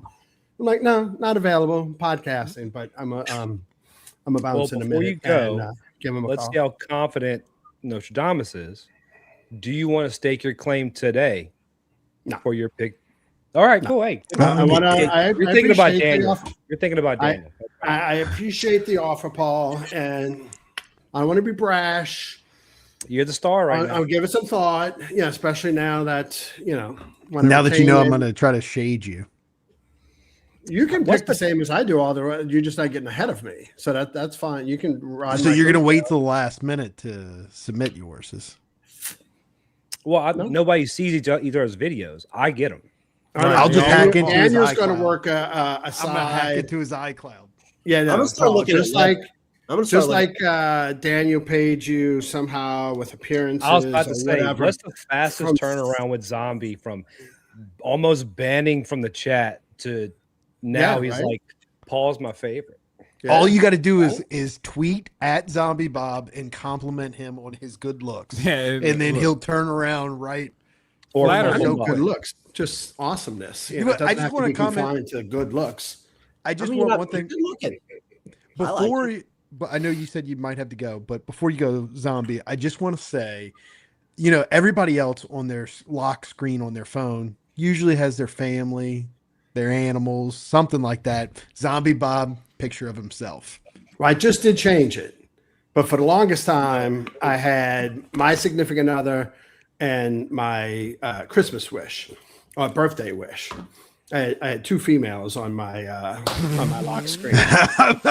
Legal disclaimer. I was like, well, So they'd be like, "Oh, what's this?" And I'm like, "Oh, that's either my birthday wish, my Christmas list, I got a milestone birthday coming up in April, so like that shit needs to happen. You know what I'm saying? That's the most. If zombie you would have Bob asked thing. me what was his lock screen, I'd have either said a picture of Zombie Bob or his favorite corner in the city. Thus were the two ones I would have picked. Is there a picture of both Not far in off. your phone? No, or either Yes. or. It's probably a picture of both. I promise you there is. I He's used probably to got on himself. He's the king. No, of on selfie. Facebook, I used to have a selfie of me and Camp Street was, the tiles and the sidewalk was there because our last name is Camp. So Bob That's a Camp picture over clip there. one right there. yeah, Called it. yeah. Bob Camp. picked it there. That's amazing. And look, Bob I always Camp. say, Paul, There nobody was a loves me Bob more Camp, than I though, love you. actually. Right. You see? You see that I know. right there? Nostradamus. I mean, that needs to be on a T-shirt right there. As Send it soon to as them. I said, We I messaged we him are and also I was working. like- no, go ahead. We are For sure. also working on some merch to piggyback off of AP. Sorry. Absolutely. Anybody could help me with drop shipping, that would be great. But as soon as I sent the message, I said, just strut your strut like I know you will. Right. Tag me in it. Yeah. Exactly. I don't suffer from low self-esteem. And you shouldn't, especially when you're the reigning Nostradamus. Yeah. That's why you have the name. You're the most interesting man on the face of the planet, Bob. Like nobody. Well, I can do what appreciate you've you done. saying that, AP. I appreciate Nobody you can saying do that. what It's you've not really done. I true, mean, but I appreciate you saying brother. Come on, let's think about it. You tackled Bacchus, Endymion, Morpheus 3 days in a row, and then still found time to go out in between. that. And pockets. And Yeah. then you were still hanging out. You took a All couple right. days to rest. You even checked on me in between. Yeah, I was worried parades. about you. Right. Like- I do have to tell you this. So the legendary actor Robert Duvall recently passed away. So he's in 6 of the top 100 films of all time, as ranked by whomever. But he's the only actor to appear in 6. So then last night, Julie and I sat and watched Tender Mercies, for which Robert Duvall won an Academy Award in 1984. It came out in 83. I had never seen it, right? Not very good. Not very good. Like, this is what he won an Academy Award for. I mean, I guess for its time, it was whatever. But anyway, my point being, it's about choosing a simple life and taking pleasure in the simple things. And I said to Julie, I'm like, well, this is just like you and I, baby. Like, it's high school sweethearts, 100 years later, just the two of us, having built this life after having previously been married and had kids and everything and all. And AP, when I tell you this girl started laughing at me, and I'm like, what are you talking about? Like, it's like you and I. And she's like, you think our life is simple? And I'm like, well, like, this is pretty good. Like, she's like, it might be pretty good, but like, we just stayed in the city for a week in a suite, and you just rode 3 parades. I rode in Morpheus as well. Boom, boom, boom. Like, we have a really nice life, but this isn't a simple life. And I'm like, Yeah, it's far from simple, brother. to each their own. Everything's relative, right? Vanilla ice cream just hits different from different places. Exactly. That's all. So, It but can anyway, all all hit- right. I'm gonna jump off and call Seattle. Paul, appreciate you, and you're cracking me up with the son of a bitch was ready to ban me from the chat on Thursday night, and here we are, besties and whatnot. AP, always a pleasure. I haven't talked to my son in a while, so I apologize that I'm jumping out. But go Tigers, man! Like LSU Go baseball, Tigers. so Not just everybody 8-0, 16. yeah, exactly. And then everybody in chat, appreciate y'all, and we'll talk soon. But all right, guys, thank y'all. Later, Bob. Thank you, All right, Zombie. guys. All right, Thank you, man. Bye bye. So with that, let's go ahead and get into the meat potatoes of this. I mean, there's no other way to describe this than I said it to David and to Paul a couple nights ago on the show that this team will take you into the deep waters and see how well you can swim. And the entire opposing weekend, team and the viewers. yes, the entire team, they drowned. The entire weekend, they drowned everybody. There are carcasses floating in the Atlantic right now off the coast of Jacksonville. Paul, let's talk about today. William Schmidt. William Schmidt. Pitcher of the weekend? For me, That was my question for you, Paul. Who's your pitcher of the weekend? Oh, that's tough. I might. I would want to say Cooper Moore, but with what Schmitty did today, yeah, kinda, yeah. Not only did he go shutty, he only had one walk. And the spotlight's more on him, wouldn't you say? With the pressure. Pressure, probably. With the pressure that he has. I like what he No, did. with He got two guys on. Yeski walks out. Settle down, strikes. Oh yeah. Yeah.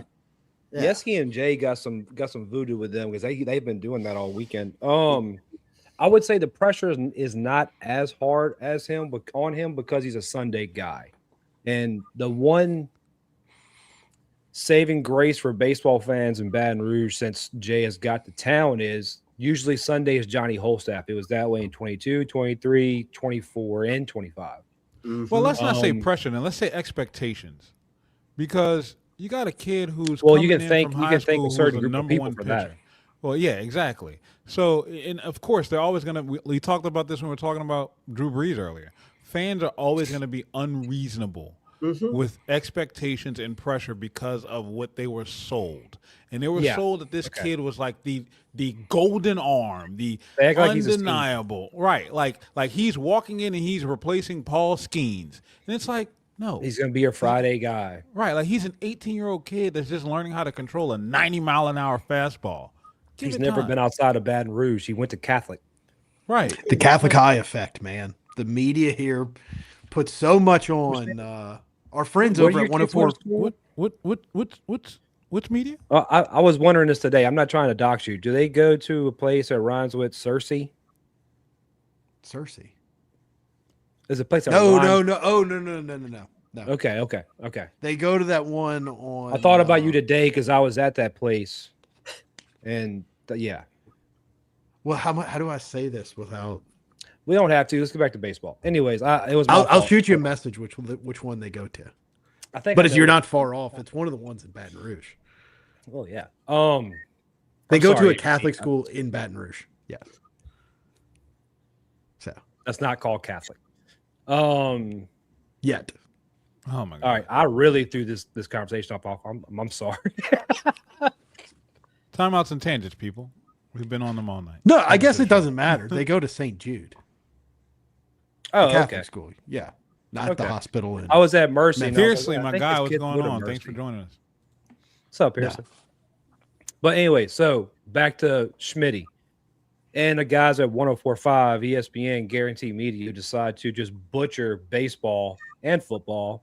And I don't know why anybody talks about basketball. And they don't talk about basketball. They choose not to. Basketball at all. Well, which is not good. Except Jimmy Ott. Jimmy Ott does. I wouldn't know. Father is a man. My radio on my truck skips that one setting. It's like 104.3, 104.7. It just does that.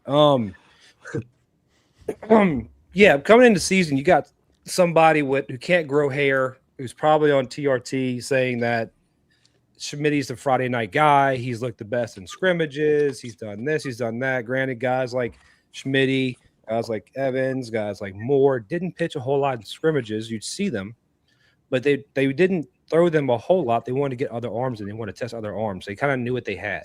They were building relationships. They're more working bullpens. Schmitty coming, I said it earlier on X. Schmitty last week didn't make me nervous. Seeing the TBA this week did make me think maybe you have a different starter just in case. Somebody told me today that Friday they knew that he was starting. It was more or less gamesmanship from Jay and the UCF guys. And so they knew Friday. Him coming out, he cemented his Sunday. This rotation is set until something goes terribly wrong. And I'm saying it's set in order.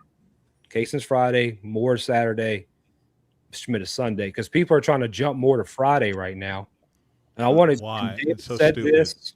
David said this, and I'm going to reiterate this. I'm going to give credit to where credit's due. Cooper Moore is your mismatch across the SEC. Mm-hmm. When people try to pitch off, they're going to run into him. So, you have to pitch off till Sunday. Right. And then if Schmidt gets it together, you can't pitch off. Right. If Schmidt does what he did today, how can you pitch off? No. And I'm probably going to make a video tomorrow morning or tomorrow midday and post it about I'm seeing a lot of stuff, and these are not bad accounts, by the way. They're good guys, and they're putting out real information, but they're talking about the last night I saw the post about how many runs were given up, how many runners we've left on base, and all these detrimental things about our pitching staff. And then what comes out today? 1 walk by Schmitty, Shuddy, 7 innings. Yeah. Outscored opponents 34-11 this week. So they answered the call. They didn't need to, but I think I'm going to do a post on where those runs are given up, who's giving them up. And I promise you they're not frontline arms. So the pitching staff is set. Expect Newt or Cowan Tuesday. I mean, just to throw it back to you, Paul, when we're looking at this weekend in our frontline arms, the most was given up was Kaysen with the 3 runs in the third. And it was 1 inning. It was one inning where it came off those crazy infield hits that was going around with the infield. I think there was one hit. Wasn't it two earned runs total though? Like one unearned in that inning? Yeah, it was 3 runs, 2 earned. 2 earned, because one was on the ball stuck underneath the padding. Because I think Cooper Moore technically did give up 3 earned runs, right? Yes. Yeah. So like the freak out that people are having right now, we outscored 34-11, and your Friday night guy gave up three runs in a single inning and then shut out the rest that he saw. Like, shut up. Well, that's the beauty in the damaging part of baseball. Because, like I told Austin, I told Nunez today, when they miss a pick to click, which no one has to do it, we have tomorrow. That's the beauty about baseball. The bad thing about it is we have tomorrow. So people are going to complain for a solid 24 hours. Mm-hmm. Where in football, you complain Sunday, then it dies down, and people kind of get their senses by Friday. And then they start drinking Saturday morning. So that's the detriment of it. It's just too much. It's too focused. And a lot of people don't know ball. Babin on the bayou says both Moore and Evans only had 1 shaky inning. Yeah. Friday, after that 1 shaky inning, I had guys on next saying Evans is not a Friday night guy. And then he comes out and goes dumb. 2 straight innings of 8 pitches. Which is dumb. People overreact to everything. Pitches. And you have to let it play out over, because really it's about consistency.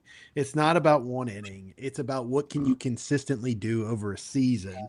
And if you look at 1 inning, you'll drive yourself crazy, man. I mean, you got big league guys that get blown up in 1 inning, and they'll have ridiculous ERAs throughout the course of a season, but most of the time they're lights out. So, I mean, it's so early. You got to let these guys get in a groove too.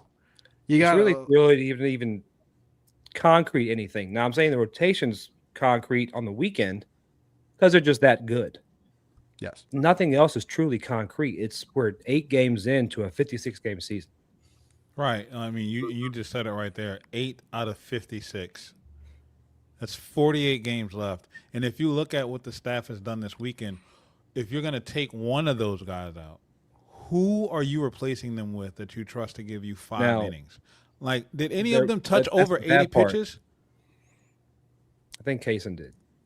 And that was the only one. And he didn't, and it wasn't that far. I can't remember. I don't have the full weekend box score in front of me. None of them had to extend. Kaysen Evans threw 80. Cooper Moore 78. Yeah. Schmidt 91. Okay, so Evans and Schmidt. Yeah. But so what are we talking? Like, these guys are nails. Like, let them do their job. Like I said, go ahead. I'm sorry. If you're going to be worried about Kaysen Evans, by that same token, wouldn't you be worried about Cooper Williams? Thank you. So it's like, to answer your question, who would be the guy to replace him? I thought Jay was going to want a lefty in the starting rotation. So that's why before the season, I thought Williams would eventually be a starter and that somebody would falter and open that door. But if you're saying Evans is the guy that's faltering, Cooper Williams had the same issue. So, like, I just thought of this. This is the first year where, because AP brought up who would you expect to give you 5 innings? in that type of role. This is the first year since Jay's been here where you have guys in the bullpen and you're like, oh yeah, he could do it. We're spoiled. Exactly. But that's what I'm saying. Like, even with that, like Is that your Brian trading, Kelly quote right there? No, he absolutely. has it. I don't. I have it. I have But, it right yeah. here. Like, You know right what? here. You're spoiled. You're spoiled. Like, Hey, can you send me that audio clip? I sure can. I'm absolutely gonna. can. I love that you played that while Zombie Bob's not on here right now, because you have no idea how much that triggers him. So next time we're on, I'm going to do that to him, and he's going to be instantly triggered. Gotcha. Love it. People I'm act listening like to you I think right now. the people don't remember history very well. I mean, No. you got to understand. In 2009, you lost to Nichols after the first week. The very next, I think it was Nichols. Yeah, you lost to him the next. Literally after you sweep Kansas in the opening series, you lost Nichols. Second week, you lost to Omaha last year. I can go back. You got run ruled by A Northwestern guy you and I spoke about today, Chip. Mhm. We lost to Northwestern, and he is melting. No, I'm just like, brother, it's one game. Jared Jones was at third base. you have 58 games. I forgot about that. Jared Jones at third base. I remember. It was, I'll say, it worked. It would have been a 2.5, but goodness gracious. In 2000, we got swept by Houston. Yeah, and then you'd lost two to UCF. That same like the next week. I mean, it happened. Yeah, that 2000 team started off shaky. Baseball's not a sprint. It's baseball. a marathon. It's Peaks at the end of the year. Yeah. Right. Yes. It's baseball. And if this is so, if we're looking at it like this, if this is the worst that your staff will look, where will AP they already be sending it to me. in May. Works fast. But like G Moose says, but hey, we beat Kent We beat State. Kent State. I know somebody can't say that. I know somebody who can't say that one. Mm-mm. They beat wear orange. Friday night, almost. I mean, they almost lost it. They almost Ooh, got it was swept. close. I If they know. would have got swept, it would have been so beautiful. Oh How my my God. boy Marinara finish the weekend? I think he got fired. Did they lose again this weekend? I know they lost one. They lost to Army. I didn't check after that because after they lost to Army, I hear it wasn't Phillips and Renato, which I'm not going to go there. It was somebody else saying this person needs to take control of the program and get it back right. I'm like, you're talking about a Hall of Fame coach. Yeah. I'm not trying to give Maneri any slack. He doesn't deserve it. He shouldn't have came back, but No. He should have stayed retired. Kept But playing that's- golf at U Club. That's also not his fault. Like you got to. That's on the USC athletic director, man. but They're all- also I mean, they're trying to 2 sell straight tickets. years he lost his Friday arm preseason right before the opening day. But he Right. always was losing guys at LSU too. Not Friday arms, like his Friday guys. People also let me bring this up. People forget when Blake Money was your Friday night guy, and he got beat out by Mikael Hilliard, which I love Mikael Hilliard. Yeah. That curveball was sweet. Blake It'd been nice Money to have him was on your Sunday. Friday night guy. Christian Whoa. Little was supposed to save the program. Whoa. Blake Money. Broke. Man, That's what how he is. far we have come. How far we have come. Honestly, Paul should have stayed retired, G Moose says in the chat. And Battle Yes. on the Bayou says they won the next 2 after losing the Army. David says Ray Tanner and Maneri are buddies. Oh, for sure. Yeah, Okay. I just Yeah. think it's still not. You don't hire your buddy. I'll ask David, him. this is you know how I act in this chat, so you know how I'm gonna act on camera. So just drink one of those favorite drinks you have. Hey, tell us how you feel about Chris Phillips. I don't dislike Chris Phillips. There's something about him that irks me. I'm just gonna say. So- I think he's a good guy. oh, so, Chip, I thought yeah. I thought you didn't like him either. I stopped doing that, dude. I stopped hating. I'm not hating. Okay. This I'm sorry, I'm the hater here. I don't think any of y'all are haters, by the way. Just I'm on FYI. hater I- island oh, here. I was though, and I was like, you know what? This is hard. So I got to so respect what he does. I like to comp things. So like this year I said Daniel Harden looks like Jared Mitchell in 09. like body type. Curiel was young A-Rod in Seattle. That's his body type this year. Chris Phillips, the best comp I have of Chris Phillips to me, the better form is Steven Schuck. The guy from Virginia who had the crazy mid-game interview, does a lot of ballpark visits. He's not as flashy as Chris. Chris is not doing a bad job, but he's kind of pulling a Portnoy Barstool kind of character where he goes to all these places and he's kind of like, well, I'm riding with Vandy, or I'm riding with LSU, or I'm riding with this team. And it's like, which that doesn't bother me, but just the way he acts is kind of like, I'm not going to ingest the content. Yeah, it just doesn't feel authentic. Feels like a little over the top. No. Oh, for sure. He rides the front runner. That's fine. That's what you got to do. It's not even, I mean, it's not even riding front runner. He went to Vandy last year and about like lost his mind. Granted, he lives in Nashville, but you don't see Josh Pate out there, you know, bending over the Commodores. Yeah, I'm back on his train. Like, he's a good guy. Chip would say that for a while Josh Pate was very pro Alabama because he married an Alabama girl. Oh, did he? Yeah. Oh, yeah. I didn't know that. I did think his play. He picked Alabama to be his national champion pick going into the season. Didn't Josh Pate? Not to go football here. Of course he did. Yeah, but Alabama. This is more of a Josh Pate talk, but yes, he did.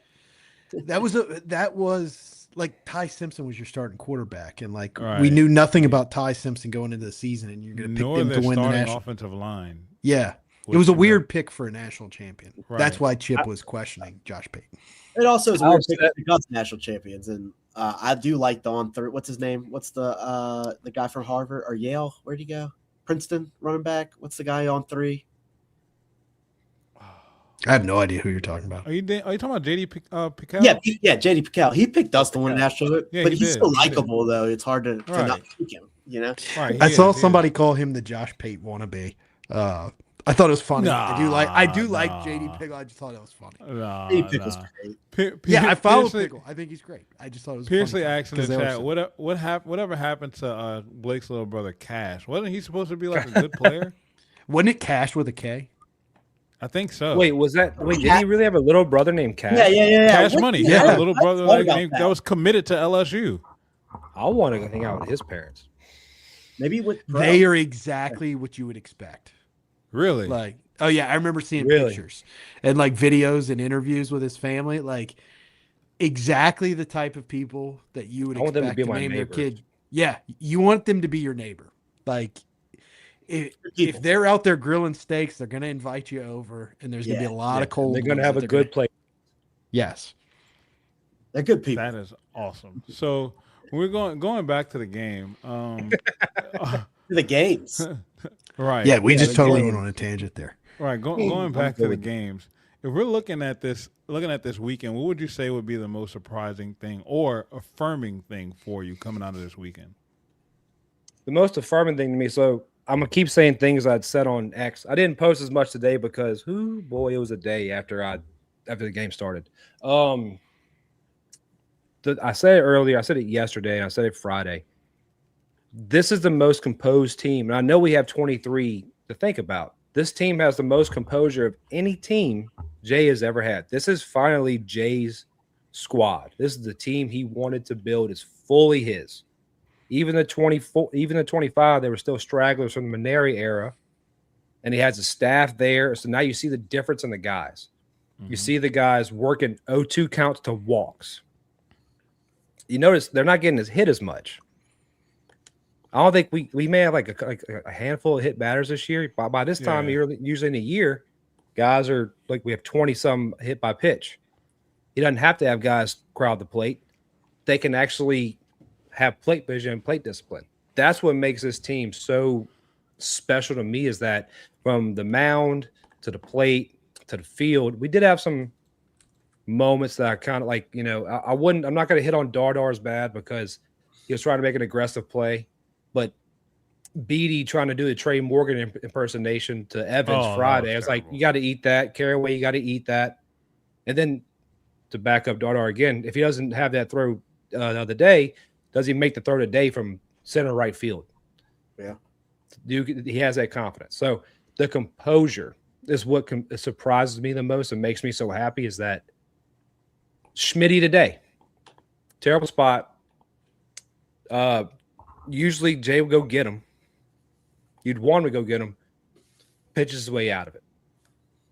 Mm-hmm. This team is different. This team has it's not even a swag. It's an inner confidence, quiet confidence that there's nothing you can put in front of us. There's nothing you can do to us.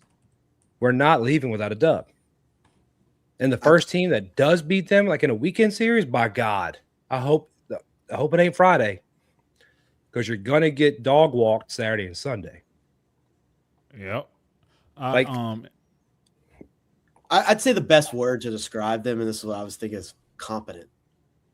Yes. Yeah. Extremely competent. Like Yes. just they They got do what they're supposed to do. Yep. They're do taking what they're better at supposed to bats do. than guys you see in the minors. Yeah, like Yes. Like, truly. Notre Dame's head coach actually talked Yep. about that in his post-game conference yesterday, that they're putting pressure on the pitchers to throw strikes because They're they're not swinging the waiting. bat. They're not swinging the bat unless it's something worth swinging at. And They're not when chasing. they do, it's a pitch that they should have swung at. And it's consistent 1 through 9. And when you do that, that's ridiculously amazing. But for me, like you touched on it, Paul. For me, the thing that was really affirming to me was the trust that Jay has in his frontline starters. In situations where he normally would have pulled a guy, he let them work themselves out and showed them why they should have stayed out there. They each showed him why. This is why you left me out here, and I'm going to prove you right.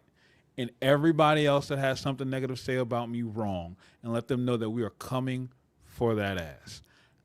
I really appreciated that. Well, it's like I asked AP the other night when we played Indiana. How many pitches do you think Indiana threw Friday night? Ridiculous. 239. Jeez. How many base runs do we have on the game? What did we end up with base runs? I think it was somewhere in the 35? 30s or Yeah, you drew 14 walks. You see, you have Indiana throwing 239 pitches together as a staff. Today, Schmitty only sees 4 over the minimum. It's crazy. And gave up 1 walk. 1 walk, 3 hits. How many players are on the team? 9. Well, I mean, roster. Starters. Yeah, on roster. 38. 25. Oh, Okay. Well, they're all it coaches. changed. You have 25 coaches on this team, and it's incredible to Yeah. see what he's built. And man, you bring that up. It's insane what Jay's done. Like he might be the best coach in college sports. I think Blake from AYS said that, and he's 100% correct. It was. I said that last night to a guy I was talking to who's on X. He seemed competent, so I kept talking to him. I could be wrong in this. I'm fine with being wrong. I've never seen Jay walk out for an offensive huddle or offensive timeout and take the scouting report with him. Mm-hmm. It's usually he has it. He's telling the guys what he needs to see. And the other day we're at the game and I text David a picture because I was close enough to see it. A good picture. Said he's bringing a scout report out. So because they had a guy throwing for Nichols with the lefty with a black guy with curly hair. He was kind of shoving a little bit. He was dealing. Yeah. And I was like, what's going on? So I texted David. I said, I think it's the scouting report may be off. And then Jay walks out, scouting report in hand. Matter of fact, I'm sending it to you, AP.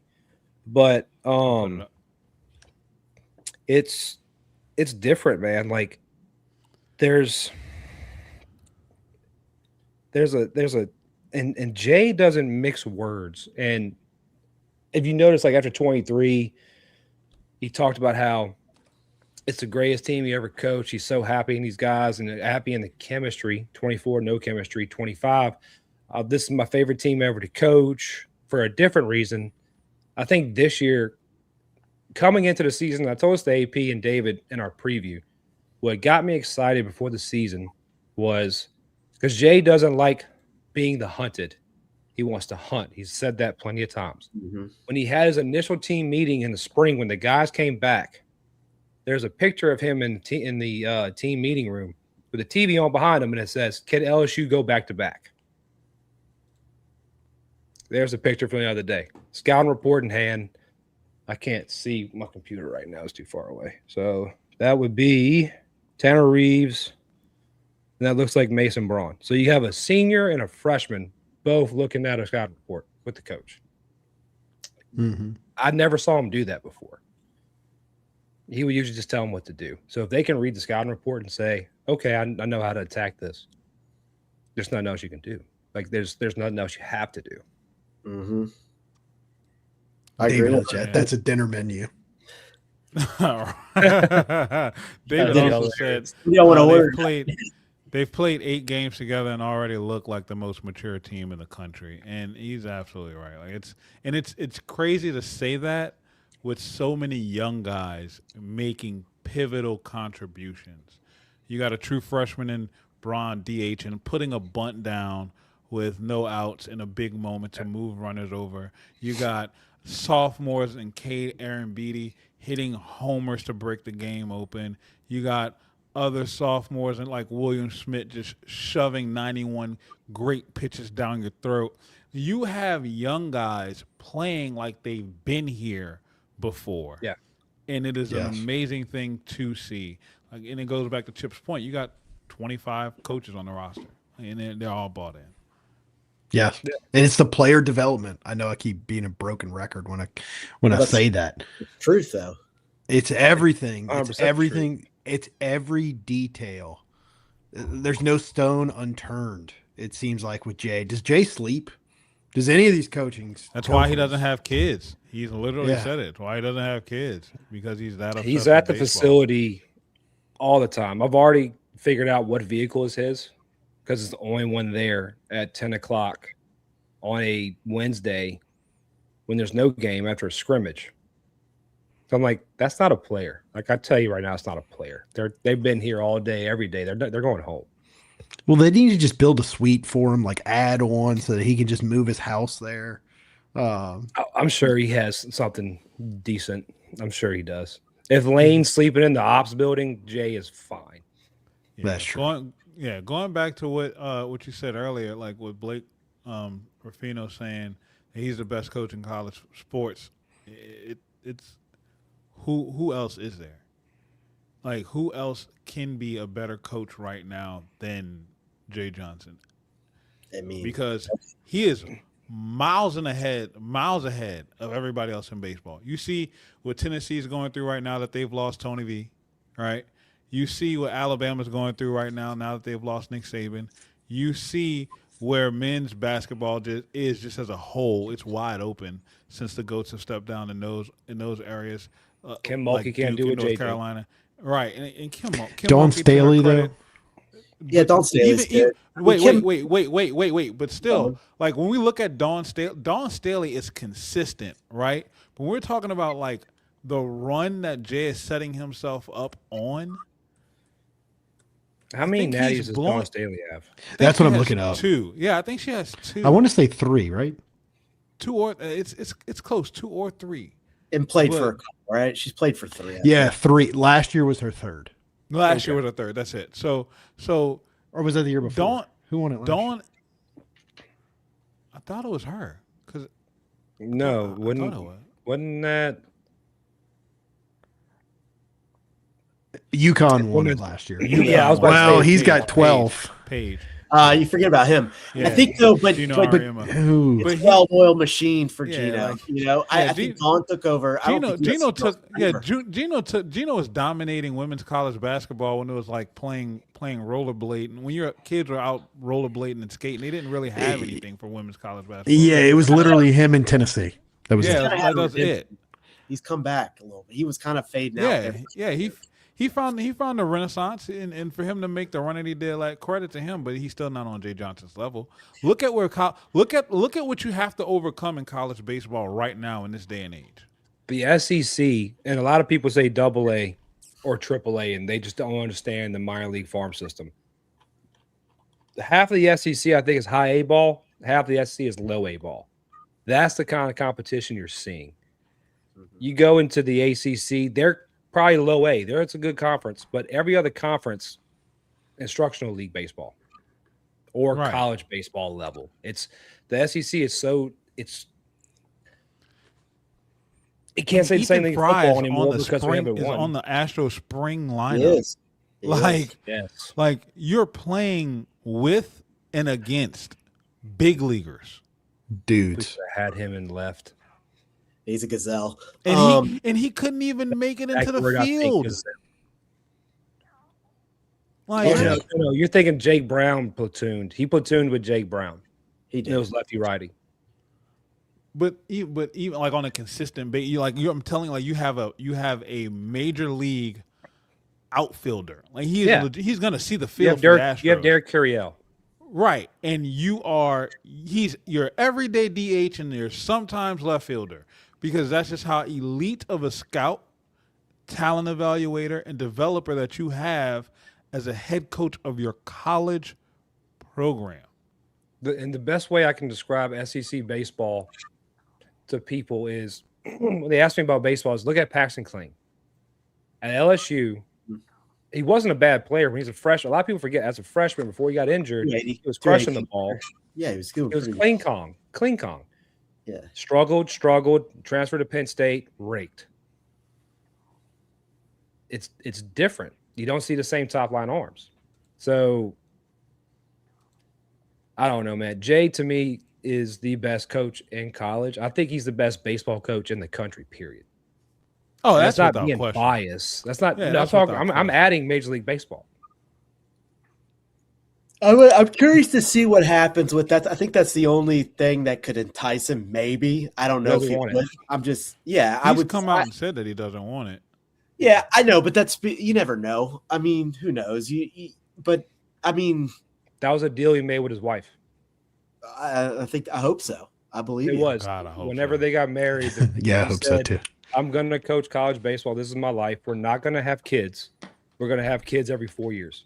Yeah, I'm just saying in this life, I mean, we close the country down. Not to be political, we close the country down. Yeah.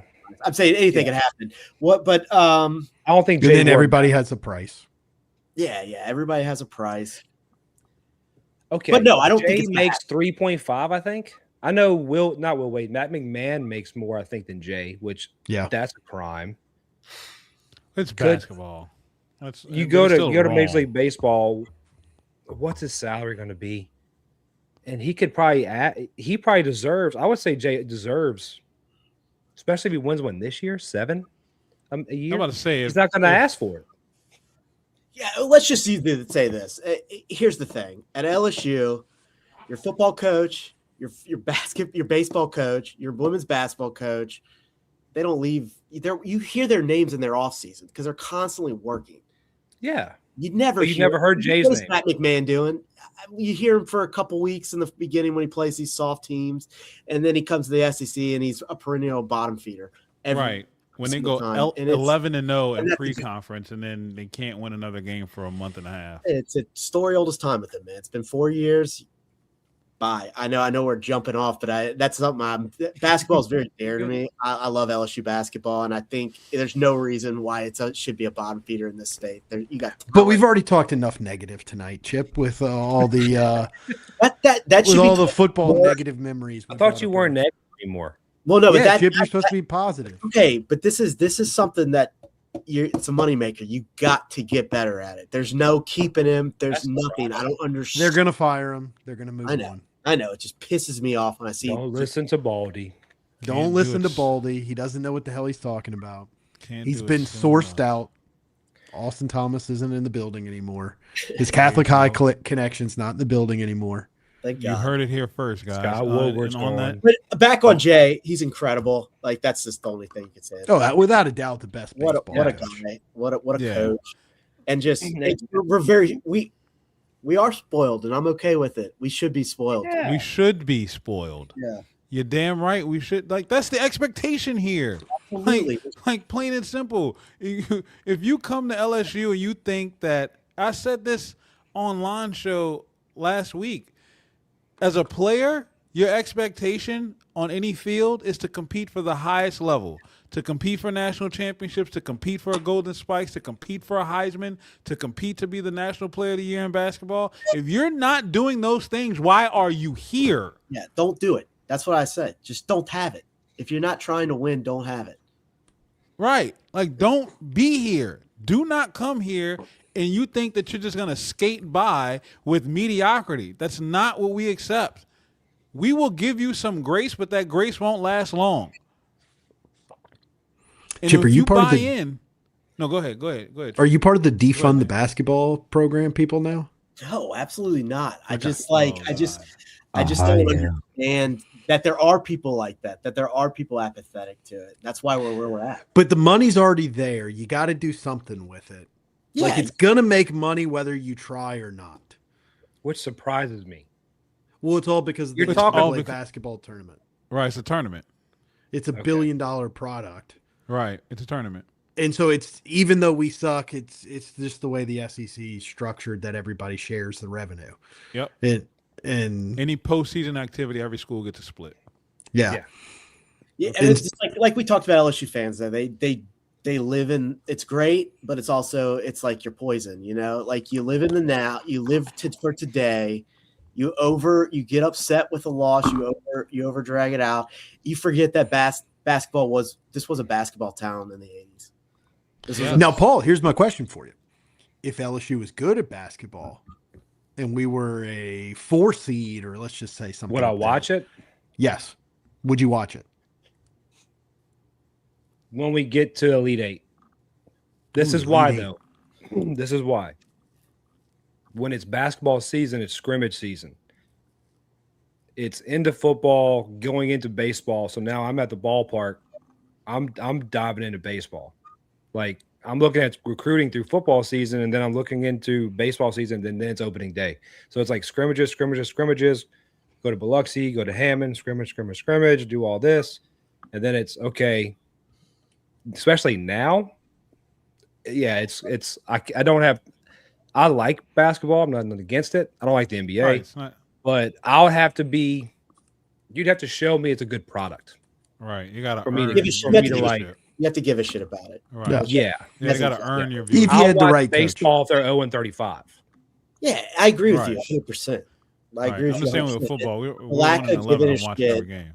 The lack of giving a shit with this program the last 4 years has just, it's been, I mean, The previous AD didn't give a shit. That was clearly. Look, I don't think that's the AD hire. I think that was the former president hire. And the former president pumped a lot more money into basketball. He did. He did care about basketball. He did. And there's nothing wrong with that.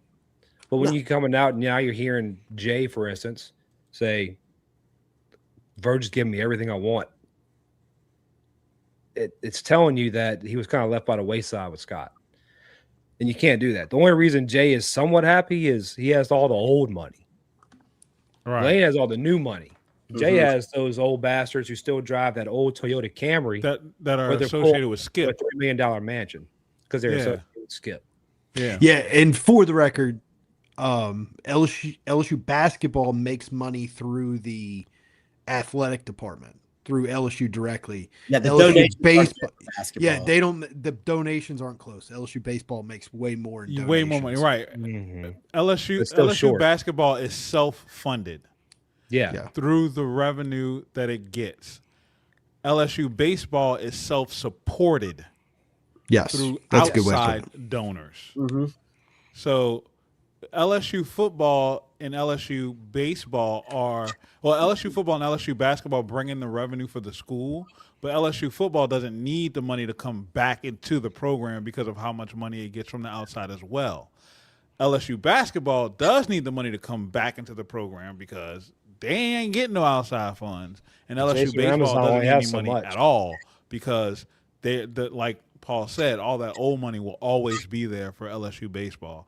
Piercely asked in the chat if the autopilot structure for the money is to come is always there. Would it make any sense for to funnel the lion's share of the men's money to baseball and women's basketball? Basically, cutting.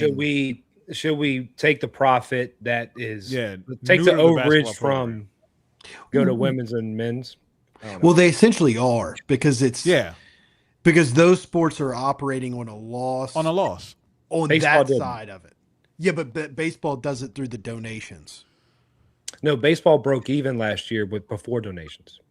Well, it hadn't come out. It was right. But it was really close, right? Yeah, broke even. we're one of 2 baseball programs that have ever gone in the green. Like it's been Texas and LSU, and it's so hard to do that they don't do it every year. Which doesn't make sense to me. But I'm not saying take any money. The baseball deserves more money. It's a wonderful product, and I love it, and I want to keep killing at it. We're awesome at it. My thing is just don't be in the bottom 2 every year. That's all I'm asking. Yeah. For basketball. Paul, to answer your question, the reason today is a perfect example is because of the shitty TV product we were forced to watch. But how is that? Oh my God. But that isn't so. LSU is probably getting paid to be there regardless. They signed a contract, so that's not going to be a negative hit to them. It doesn't matter if they sell enough subscriptions or not. It's more or less. Like I was telling Chip earlier, I get the business side of it. Yeah, you make someone pay $30. Yeah. But why take on the whole pie? Why don't you give Brock, like, partner with Flow Sports, partner with whoever? It's still stupid and I hate it. But if you sell a package for $30, it's really not a terrible amount of money, but the product is so bad. It's the product. Yeah, because they don't want to pay equate- for the I production. missed Darren aspect Beatty's of it. home run today because it looked like I was watching something from 1973, and I wasn't even born. I thought Cerna hit a home run yesterday. Yeah, 100%. 10 minutes. I was like, wait, what? But this is how I equate it. This is how it kind of is off with the price and the product. Face value. We're talking face value. How much is a ticket in the suite at Outbox? Ticket in the Face suite, I value. have no idea. I have no idea. Yeah, for that. What would you guess it was? Face value ticket. Oh, just For the face game value. that y'all went to, did they price them different No, it's the same price of the ticket every game. Doesn't matter. because like in football, it's different based on basketball on too. the team. It's based on who they're playing.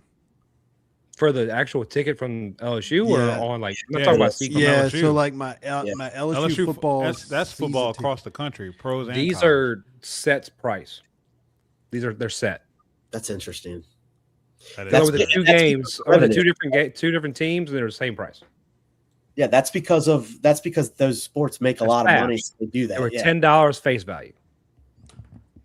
Yeah, but then the donation to get is more. I get the donation part, but then you look at a 3-game series in a suite. Look at face value. That's $30.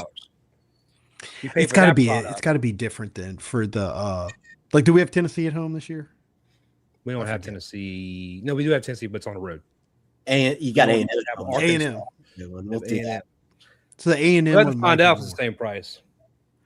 I forget. I don't only see- had baseball. I don't see season baseball tickets one doing year. that. I don't see. As far as I know, it's the same price for every game, no matter what.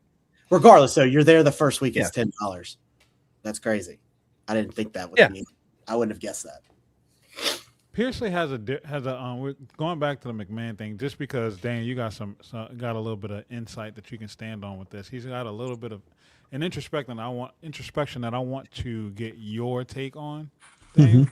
He says, like going back to it, don't give nothing. Just don't put as much behind basketball. Let the McMahon contract run its course. You can't do that. No, there's money. There's the way it was worded to me by somebody. Was there's an inventory of beer in the PMAC that is not going to be drank this year because of LSU basketball being so bad. So LSU is losing money because it's not like you can just move it across the street. Been bought. Right. It's already bought, and baseball season's already bought too. Yep. And It's it's gonna not be like wasted. you can't just move it over. Oh wait, we don't use this. Like they go into a season, they know how much they're going to buy for the season, and they've already bought it. And so like that inventory of beer is not going to be sold. And that was just the example I was given. That financially they're losing. Can't afford. Yes. to Well, let it's going to cost you more on the back end than just his contract. So if you think about the $7.5 million that you're paying him, plus the amount of money that you cannot capitalize on that you've already banked on, because when you're setting up expenditures and you're forecasting out, you're projecting sales forward. And when you're going through the season and you're seeing we're not even coming close to our projections, and it's because of our biggest expenditure, you got to cut that expenditure to try to recoup the money that you could have made, because you can't do that again the next time out. Yeah. Yeah. And like everybody's always, I don't remember, Baldy was probably the one that said it. I love that nickname, by the way, even though I'm bald. But like, it would. By the way, I did LSU. not know you were bald. No, I know you're not bald though. You have hair. No, I knew that wasn't because directed I at me, but I have was gonna it. play that up. When I said the baldy comment, I was talking about baldy. I wouldn't. He was talking about Mr. Clean.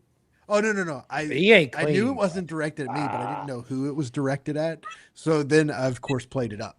But being the good troll that I am, now I forgot what I was going to say. Touche. You said I forget where I heard from. I heard I heard it. You talking about the beer? Oh no, Talking the about total cost. Yeah, like yeah. everybody makes a big deal about the total cost $10 million to buy to buy it out. all They these get off one freaking buyouts. How many times do LSU fans need to be told this? These buyouts are over the course of 3 or 4 years. Like Right. you don't Not have one. to come out of. You don't have to come out of pocket $10 million tomorrow. For instance, I want y'all What to did pay Rufino attention to just something. say? I want y'all to pay attention. Is that to what something. Rufino said? LSU just signed the deal with Woodside Energy. Mm-hmm. That was worth 7 years, $54.6 million. It's not a coincidence. Yeah. Brian Kelly's buyout was already factored into the expense report for 7 years. So the only thing you were doing was just paying him his monthly expense already. You could afford to do it. Yeah. Nothing changed. Yeah. You were already going to pay him $800,000 a month anyway. So what was Verge Osbury's job? I need to offset this byline. I need to offset this line on the expense report, on the P&L. Wasn't this agreed though on before Kelly was fired? Wasn't that contract agreed on before Kelly was fired? That remember Woodside them Energy? announcing No, it was it. being negotiated. It was being Okay. negotiated. Yeah, there was a being lot of negotiated. rumors about it being. Yeah, like because they it put a picture out of the patch, like early in the season. Like this is going to be next year because people freaked out. They like that's going to be on the jersey this year, and it's like no, next year. Yeah. Yeah, all that stuff was already in the works, and then, like when everything happened, just kind of accelerated everything up. Like, all right, this is a hard and fast number that we have to hit regardless. So you're either gonna pay it or not. I mean, And then listen, the other thing about Chip, real quick, and then I'll give you. yeah, absolutely. Keep going. The other thing about Matt McMahon is he's not Brian Kelly. He's gonna coach again. Like he's a younger guy. Yeah, he just got paid, but he's not 60. So they're the how same old- guy in my mind. I see. Yeah, he's gonna go back to some other mid-major. Murray State again. Yeah, and he's possibly. gonna get paid, and then you're gonna offset that buyout Yep. too. Because when those coaches get taken, they go look for the same guys that were there at one point in time. They like recycle. Like It's you know, recycle. Yeah, it's Yes, recycle. college basketball Recycling. recycles so many guys. People got to understand. As of like 5 or 6 years ago, the Mets were still playing Bobby Bonilla, man, and he hadn't played. Oh no, they were paying him last year. Yeah, Aren't they exactly. still paying him? I'm They not, still paying. I think It's last still year was the paying. last payment. Yeah, Yeah, I will say either as last of year, a this few year's years, coming up as on of On July. July 4th. and he hadn't played since the '90s with the Mets, man. Maybe early '90s. That's the best contract to ever And- negotiate right. in life. He's sick, Oh. dude. Killing me. That's so sick. It runs through 2035. Whew. Oh, so it's not $1 even million a year. Just Good on Bobby, man. over. Good July on Bobby. 1st I think that was- every bro. year. what year was that contract signed? Like 1999. 97 or No, 99? 99. before that, That's because he was with the Pirates in the '80s because he was the Killer Bees. With Yeah, but Bobby this was Bonilla. the Mets. That he This Yeah, was no, the I Mets. know, but I'm saying like I think he got taken from. That was what it was. I think early '90s. He played for the Mets. No, he needed to make cap space, so they restructured his contract, and he said, "Well, yeah, I'll do it for $1 million." He did it. Yes, they did it in probably the late '90s, but it wasn't his original contract. You're right. That's ridiculous. Bro. So I got a question for you guys because we he can was go supposed to and break make down. $6 million, and in the way he restructured it, he's making like 25 million more. Good Yeah. for him, man. Like, don't ever go into business with Bobby Bonilla. No. Partner. Unless it's Don't. himself. Yeah. Yeah. So we can break down today's game, but really all today is the big parts of the game today. Schmitty looked awesome. Cured every AL I had of him. Now it's still early, but I think he's gonna be fine. Curiel is fine in the barrel again. Well, that ball Curiel hit would have been out in every other ballpark in the SEC, period. Probably out of the box, but it was close. Dardar still swinging the bat well. BD seeing it well. Brown is still chugging along, and everybody's like, well, he didn't do anything today. Well, he's still on fire. He went 0 for Saturday, 0 for 1. No, 0 for Friday, 0 for 1 Saturday, decided to go 4 for 4. Like, it's crazy. But what are the things either y'all are concerned about, have questions about, or you think may change? I've got something, but Today. Chip, do you want? Go, Daniel, because I'm not gonna. Bring the craziest things out. Okay, This so is a safe area. I'll go get a mask if you need me to. Whatever you want to do. So my pessimistic self, okay. So I was literally thinking this earlier today. When we're just cruising along, winning the game, just ho hum, like not even worried about it. Like at any point, I was never worried about losing today's The game. worst time ever to think about it. Yeah. So then I'm like, it's too good to be true. So what is, and then I go back and I'm like, wait, is this like the 2010 team? Because if you remember, the 2010 team like started off, I don't remember how many we won in a row. Now I should have looked this up, but we started off Like really 22. good. And that was when Leon Landry, we were talking about this the other day, Chip. This was when Leon Landry was mashing to start the season. And we're like, damn, Paul Maneri, if you the sophomore. yeah, you were like Maneri from the end of or the middle of 08 to the beginning of 2010. Maneri had this run where it was just like everything was golden. It was like, man, we're about to win like 4 national championships in a row. And then we hit SEC play and boom, that team just crashed and burned. Ended up rebounding, making a regional. Did pretty well in the regional, considering that they had to go to UCLA and play Irvine and all that. But so that was my concern earlier today. But then I was digging through those scores early that season. That team was winning a lot of close games, and I don't remember because I was looking at this like 3 hours ago. But there was a lot of the early season games for that team was like 1 or 2 run games. Where this one seems to be a little bit easier. That SEC year was top heavy. So you did actually okay in the beginning of the first quarter of the SEC. You remember I think you swept Bama, and Bama was really good back then. You played them for the SEC championship game in the tournament. But yeah, you remember they had a walk-off of, I forget who the backup catcher was. But then we just kind of melted the whole rest of the SEC. You had to win the tournament to almost get into the series because most of the time an SC team wasn't a 3 seed back then. Now I'm going off the top of my head here. Didn't Renato get hurt though? He got tired. And then you pitched your closer like 30 innings. What was his name from the guy from yeah, that was the moment when the season turned. Yes, you pitched him I think it was 15 innings against Alabama, and you pitched him like 10 of them. And he was just dead the rest of the year. You couldn't close out any games, and you played a top-heavy SEC schedule. So my concern, I guess, to answer your question, David, is that this team hits some sort of adversity and doesn't bounce back. Sorry, I was reading David's comment. You can call me David as much as you'd like. It makes me feel nice. I was reading David's comment about how I need to post the recap. Yeah. Sorry, but I guess that's my concern. But Paul, before you answer, real quick. We just cracked over 100 live viewers across all platforms. Y'all make sure y'all go press the button. Drop a thumbs up on the YouTube. Shout out, before I get to that, shout out Peggy. Oh, shout out Miss Peggy. Shout out Miss Peggy. Make sure you go follow all of us, please, while you're stopped by. Thank y'all for spending this time with us. Greatly appreciate it. But let's put some actions behind those eyeballs, please. Paul, the floor is yours, my guy. First of all, Miss Peggy, thank you very much today. I tried to get her on Pick and Click. She didn't want to record herself. I get it, but she was kind enough to repost and kind of say some nice things. So it's awesome. Back to the baseball question. So your concern, if I'm understanding this right, is that could it be too good to be true? It's going too well that Too once well the to team start. hits a little adversity, maybe they don't know how to handle it. I guess is my answer. Oh no, that's fine. I'll one point you to what we talked about earlier with composure. Two, I'll point you to Friday. Whenever you hit the 8th inning, and it's kind of like you're never really in trouble of losing the game, but it's seesawing back and forth. Momentum is changing, and then you run. What was it? 18 hitters through the line. 18 hitters through that 8th inning. An hour and 10 minutes.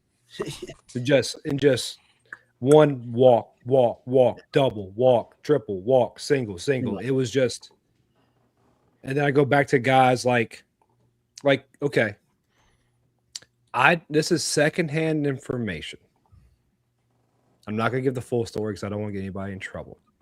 There were incidents that happened Friday with LSU, not in the same room, but sharing a space that possibly could have made today a little more enticing for LSU to whoop some ass. And I don't like to cuss. I apologize. This team, and I put in my tweet earlier, kind of a tongue-in-cheek comment. The one person who knew it, I said, "Go hit him, Schmitty." Well, they kept their composure. They could have had a lot of emotion, which you're not gonna have the great moments this year, like Jared Jones saying "F you" to the pitcher when he's a freshman, or the moment where you're standing at home plate getting chewed out by the umpire. You're not gonna have those this year because they have that dog in them, but they're not gonna flash it. It's gonna be more like a Yankees. You've been here before. Cut your hair, shave your face, get to work. It's more professional. Yeah. Yes. So are they going to lose a series? Yes. They're going to lose that series in SEC play. They could lose a series.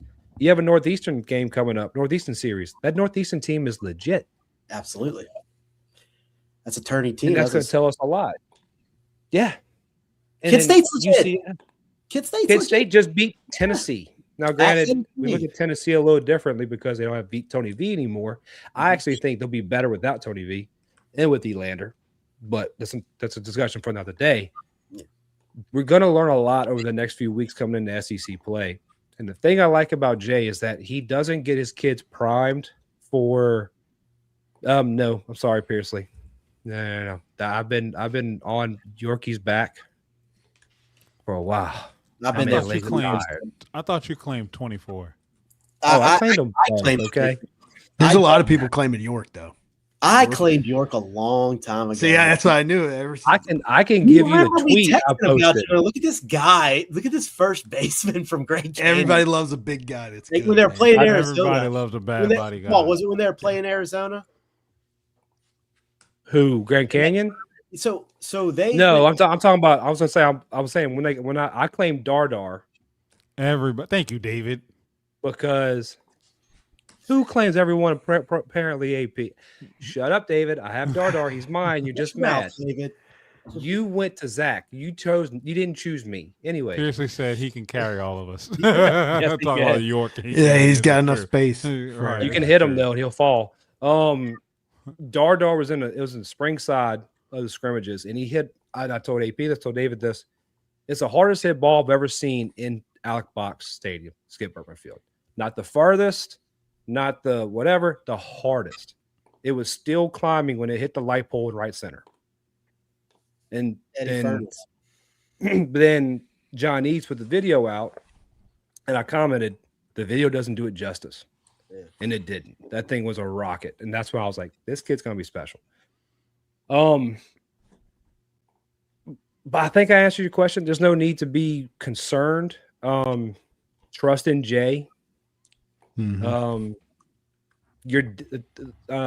David brought up and Cobra brought up in chat earlier in David's recap with Zach on Go Deep Dive. The good thing about the only silver lining you can say about Stanfield being out is that now you can see all the depth that we have. And guys you could turn to both at the plate and in the field. Simpson didn't play the outfield in spring and fall scrimmages. He's been playing fine. He looks good. You have 2 right fielders now, apparently, because Dardar can go in the middle right and still throw a guy out at first. And you got Jay Brown who can just track everything down. What a strike. And I'm like trying to temper my expectations, my like anticipation for this team now, because I'm just seeing so much where it's like, this is dangerous. Right. I said it to start the show last Friday, like, and I said it in jest, like I know, like we're going 56-0, right? And it's like, no, I don't expect that, but would you be surprised? Like, A little. like, look at LSU. I was gonna say Eunice. I do that every time. LSU Shreveport did it last year. right? Like, no one knew LSU Shreveport existed until they went 56-0. Right, like it's this team. Like, and Jimu said it earlier in the chat. Like, I cannot remember a team 1 through 9, no matter who the 9 are. You can take guys out of the lineup and it still be as deep and consistent as this lineup is. And my title, my name for this team is just an embarrassment of riches. It's an embarrassment of riches, from pitching, fielding, hitting. Like, where is the hole? I mean, there is none at the moment. At the moment, there's things I'm concerned with. I'll be honest.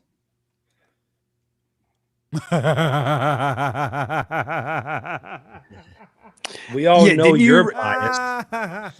We all know you're biased. Yeah, who retweeted that today? I wonder who shared that. I wonder where you got that insight from. Wait, hold on. I got trump card. I have the capstone. Who said he'd be playing second at the preview, and who said he wouldn't be playing second at the preview?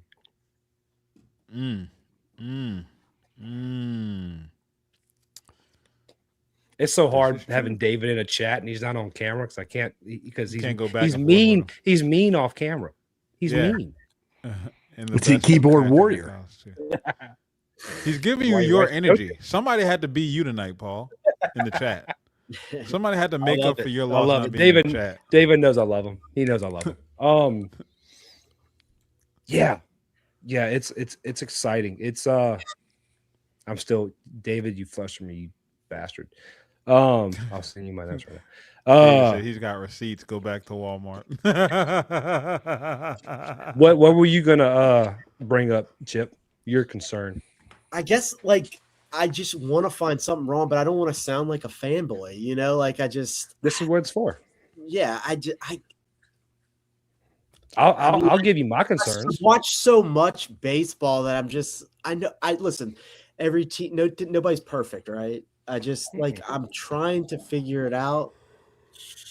And I don't want y'all have already said it. I guess just being too confident. And I don't think they will. Like I said, they got 27 coaches or however many they're not.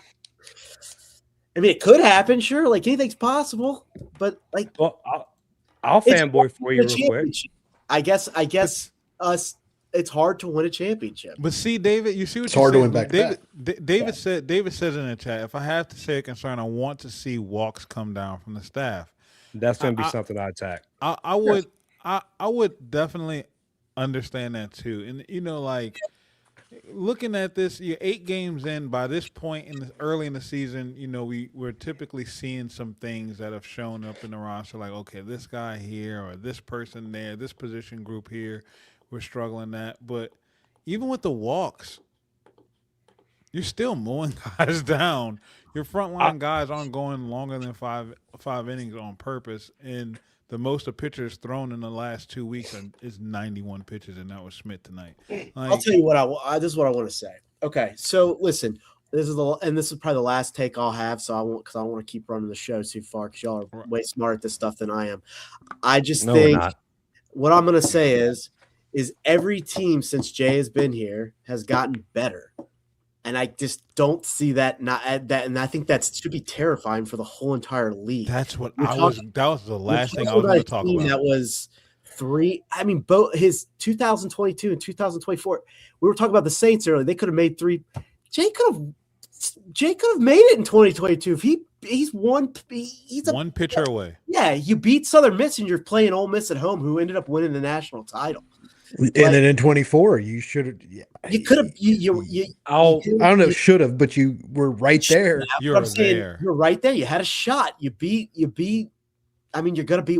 You're gonna beat West Virginia at LSU. I don't want to piss in your Cheerios. Yeah. 22 and 24 is the hallmark. Those 2 are the best coaching jobs he's ever done. Yes.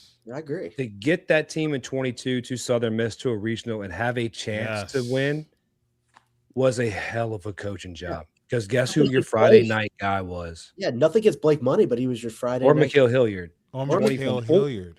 24, you had Luke Holman, you had Gage Jump. Amazing. The difference, and even getting they need to almost win out the SEC tournament to get to a regional. Mm-hmm. The biggest difference in that, I want to say this earlier because it's Jay's coaching and leadership style, but doesn't really directly partake with Jay. When Zach York, Big Papa, I have let go of the big Bayou Panda, came here, he said, I'm going to be in town a couple of days. I'll meet the guys at the clubhouse. No, Jake Brown texted him, come play pickleball. They're at Jake Brown's place after every practice. After this, the team chemistry, this is the most cohesive team Jay has ever had. And that's saying a lot because of 23, because that team was brothers. This team is more bonded. That's why you have freshmen who can do what they're doing. Those 2 years are the years that Jay wouldn't have won it. Jay knows he wouldn't have won it. Now, it's baseball. Anything can happen. It wouldn't have happened. The part about getting better, they should be scared. Because and the scary part to me is to be excited about. What I love about Jay's coaching per se is that it's hard to say this because I don't want to come off like I'm just a Jay slob or just making stuff up. I believe I watch Jay's type of like frame of baseball when he coaches. It's a different style of baseball. We remember the 90s. We remember the Sosa, McGuire time. Gorilla ball time was all it was, right? Same thing kind of went into 09, then the bats died in 10. Jay is a West Coast guy. When you think of West Coast guys, you think of that small ball, bunt them over, things that Baldy hates that I love.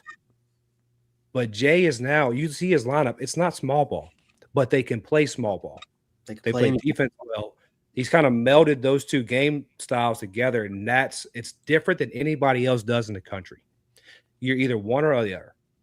He's melded them. That should make you excited. What was I saying earlier? Okay. To address what David said earlier, because he wants to see walks drop.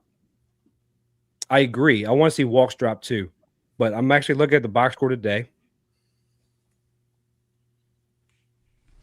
Line up in the chat says, Jesus Christ, y'all have had Jay Johnson since 22. I still feel like he's kind of treated like I don't want to be mean to line up. I like line up.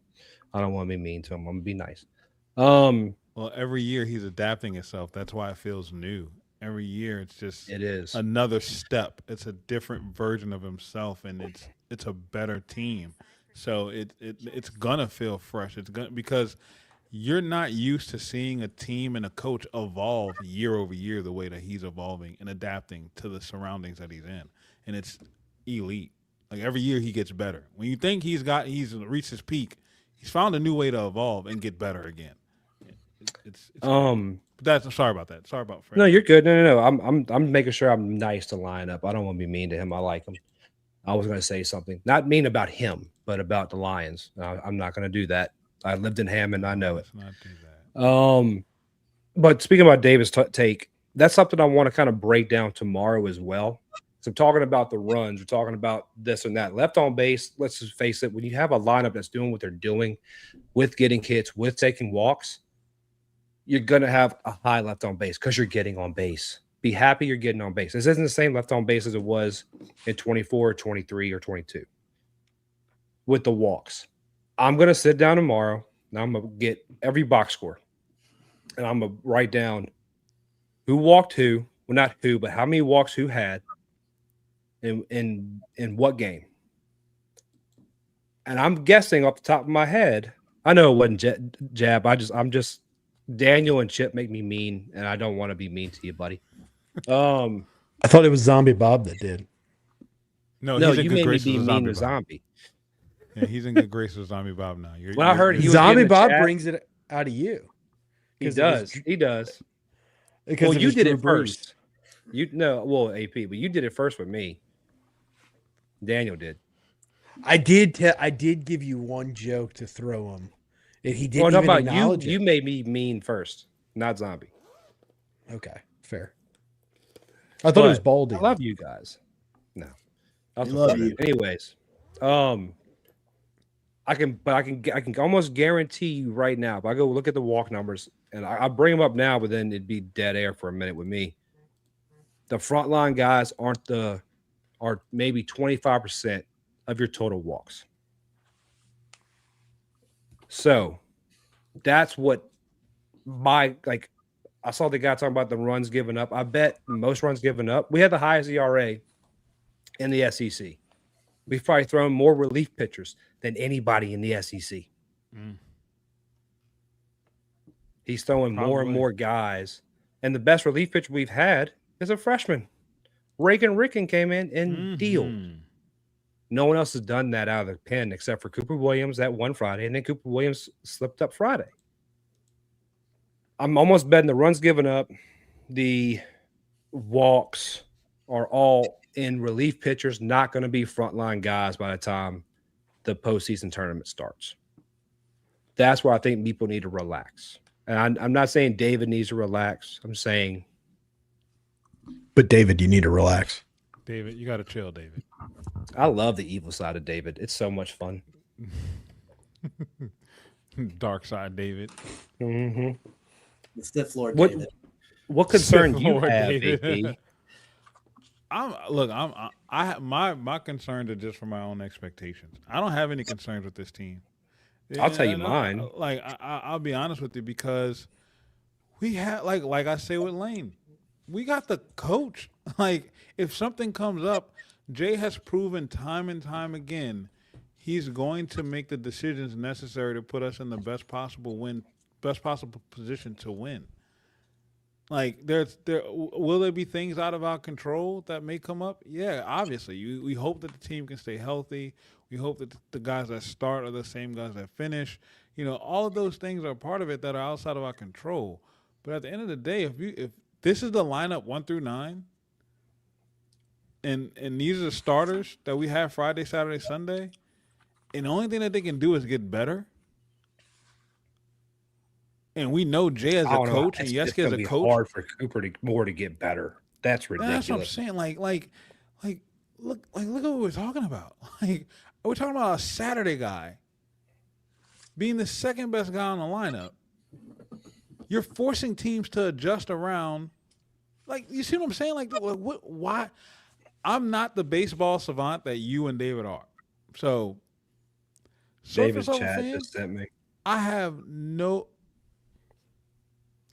facts. That's my concern. That idiot. Not David. Reeves. Gump. Yeah, that Tanner Reeves is still on scholarship. That's the concern. Right, exactly. Like, it's something dumb. Like, come on, man. Get excited about this real quick. And I'm gonna reiterate my pitching point. We had 3 walks today. Schmitty had 1. 33%. That's where I'm thinking it's gonna fall when you look at starters versus relievers. But in a 7-inning game, you had 28 at bats.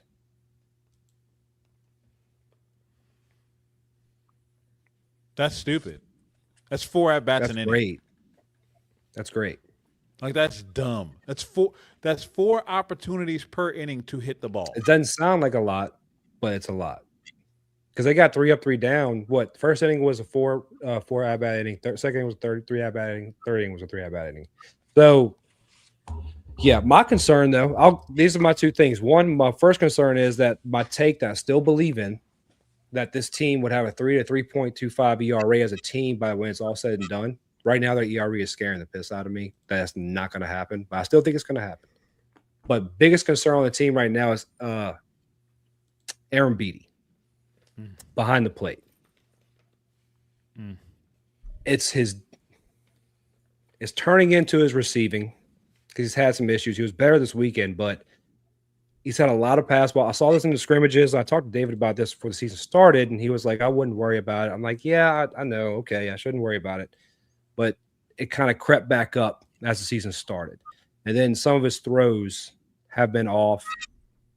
I'm not trying to count the throw Friday to Kaysen because that's just like kind of like a one-off, a hope, but that worries me. But I think I have faith in Josh Jordan fixing that. Everything else is fixable, from Newt having a weird mechanic thing happen that yes, he's going to fix, to a mechanic thing I think happened with Kaysen Friday. I just happened to find this one Twitter page that shows a lot of videos of like straight line and slide like line pitches, like things perfect game or something. And I saw Kaysen's yeah, I know. David, trust me, okay? I know you're not here to help me. Anyways, so, and you'll probably understand this a little bit. I am a baseball swing fanatic. I will sit in front of the screen and look at baseball swings head on for 12 hours and smile the whole day. I don't know pitching mechanics that well. I'll be the first one to tell you that. Kaysen looks like he's trying to take rotational energy and bring it linear.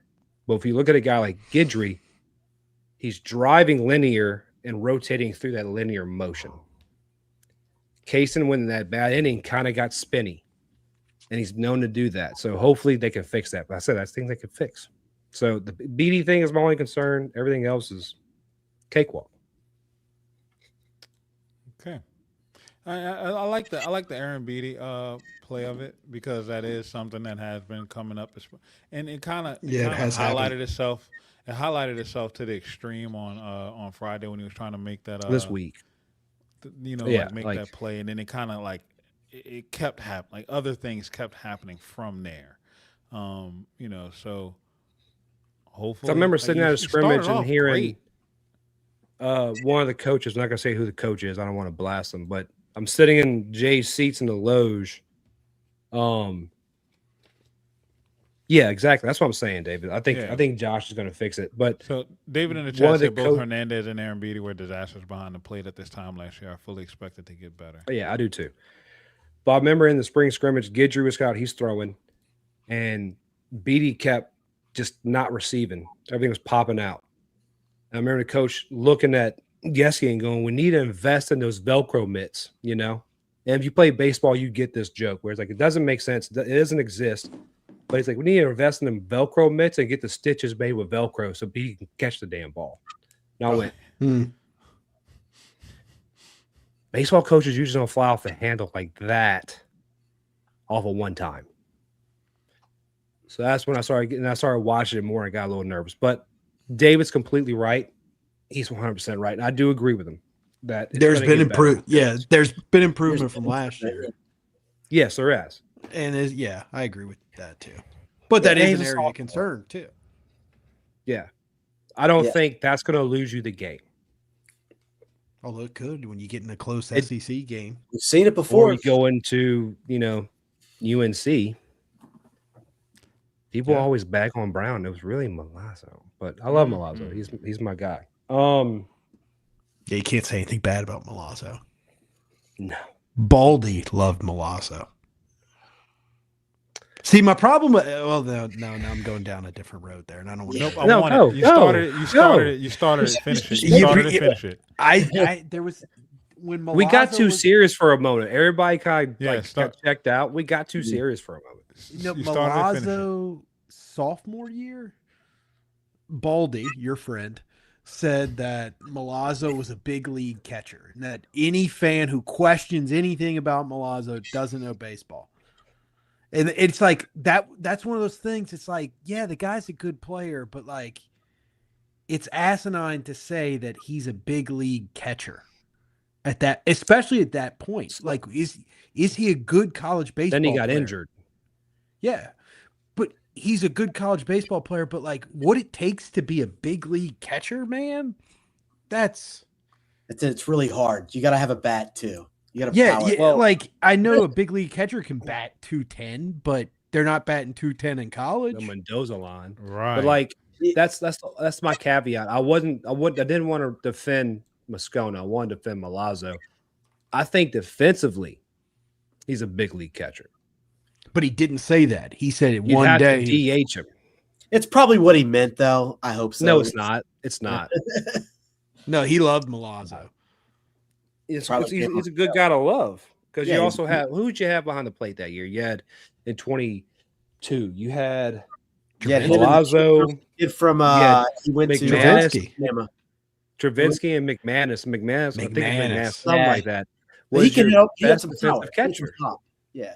He had a little bit, but Travinsky was more of your like pop guy. And McManus was your. He got hurt. Once Milazzo went down, he was your defensive guy. Yeah. So that's a name pull, McManus, because no one thinks about that dude. Yeah, he went to that small surprised. school in Alabama. That's where we got him from. What was that? What was the little school? It doesn't matter. Oh no, but I looked up Cash Money is at Jackson State Community College. Must not make Is that where Dion I didn't even coached? know Was that the Jackson same one? State. No, that's a community no. college. This is in Jackson, Jackson Tennessee. State. Is a proud. Jackson State is a proud HBCU. I'm not trying to put down on Jackson State. Community. No. I know you're not. But Jackson State Community College In in Jackson, Tennessee. But see, I'll give y'all this. What year is he? Is he a sophomore or a freshman? He's a freshman. Okay, don't hate on him. A lot of guys go JUCO first. Oh, for sure. I'm not hating on him. I'm no just hate, no hating. I was just looking up where he went. Probably still sucks, wow. but He might have got hurt or something. Who knows? he probably still sucks. But he has a chance. I might have to go, guys.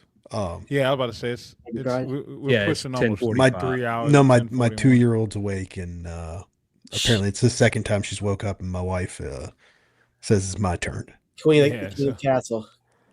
No, Yeah. look, but this is a good note to end the show on right now. Anyway, we've been pushing for almost 3 hours. We got over 136 watching on all platforms right now. Thank you all for showing up. Thank you all for showing up tonight. It's Tigers win type of vibe for the weekend. Your Tigers are 8-0. It was good to have Zombie Bob here tonight as well, and hopefully the guys get out of YouTube prison soon. I thought I put you in YouTube prison earlier. I was like, "What put you in YouTube, Jeff?" No, it was Kendall Rogers. Yeah, I got his email if y'all want it. Well, no, I tweeted it out. So Did you really? yeah, I tweeted out his email. That's hilarious. Yeah, dude. Anyway, Just Kendall at D1 Baseball. Tomorrow, what y'all got Makes coming up on the pod this week, y'all? Our schedule's up in the air. We'll be on Tuesday and Thursday. All right, great. Cool. I think David on Thursday, but I'm not 100% sure. I know tomorrow night I'll have Blake on tomorrow night. Wednesday, me and Paul will be on, and then Thursday I'll have Zach from Go Deep Dive going balls deep from behind the scenes on being a sportscaster and stuff. And then Friday we're still working on our post game with me, Paul, and potentially David too. So I gotta get back to work Friday. So I don't even know what time I go in. Oh, that sucks. I've been off for so long. Well, I got to run real quick because the wife texted me. later, dude. All right, right, guys. We're signing off, y'all. We love y'all. Thank y'all. Y'all have Thank y'all guys for having me on. It's been a blast. Chip, I'm happy Chip, we're stay in good. for a second if you can.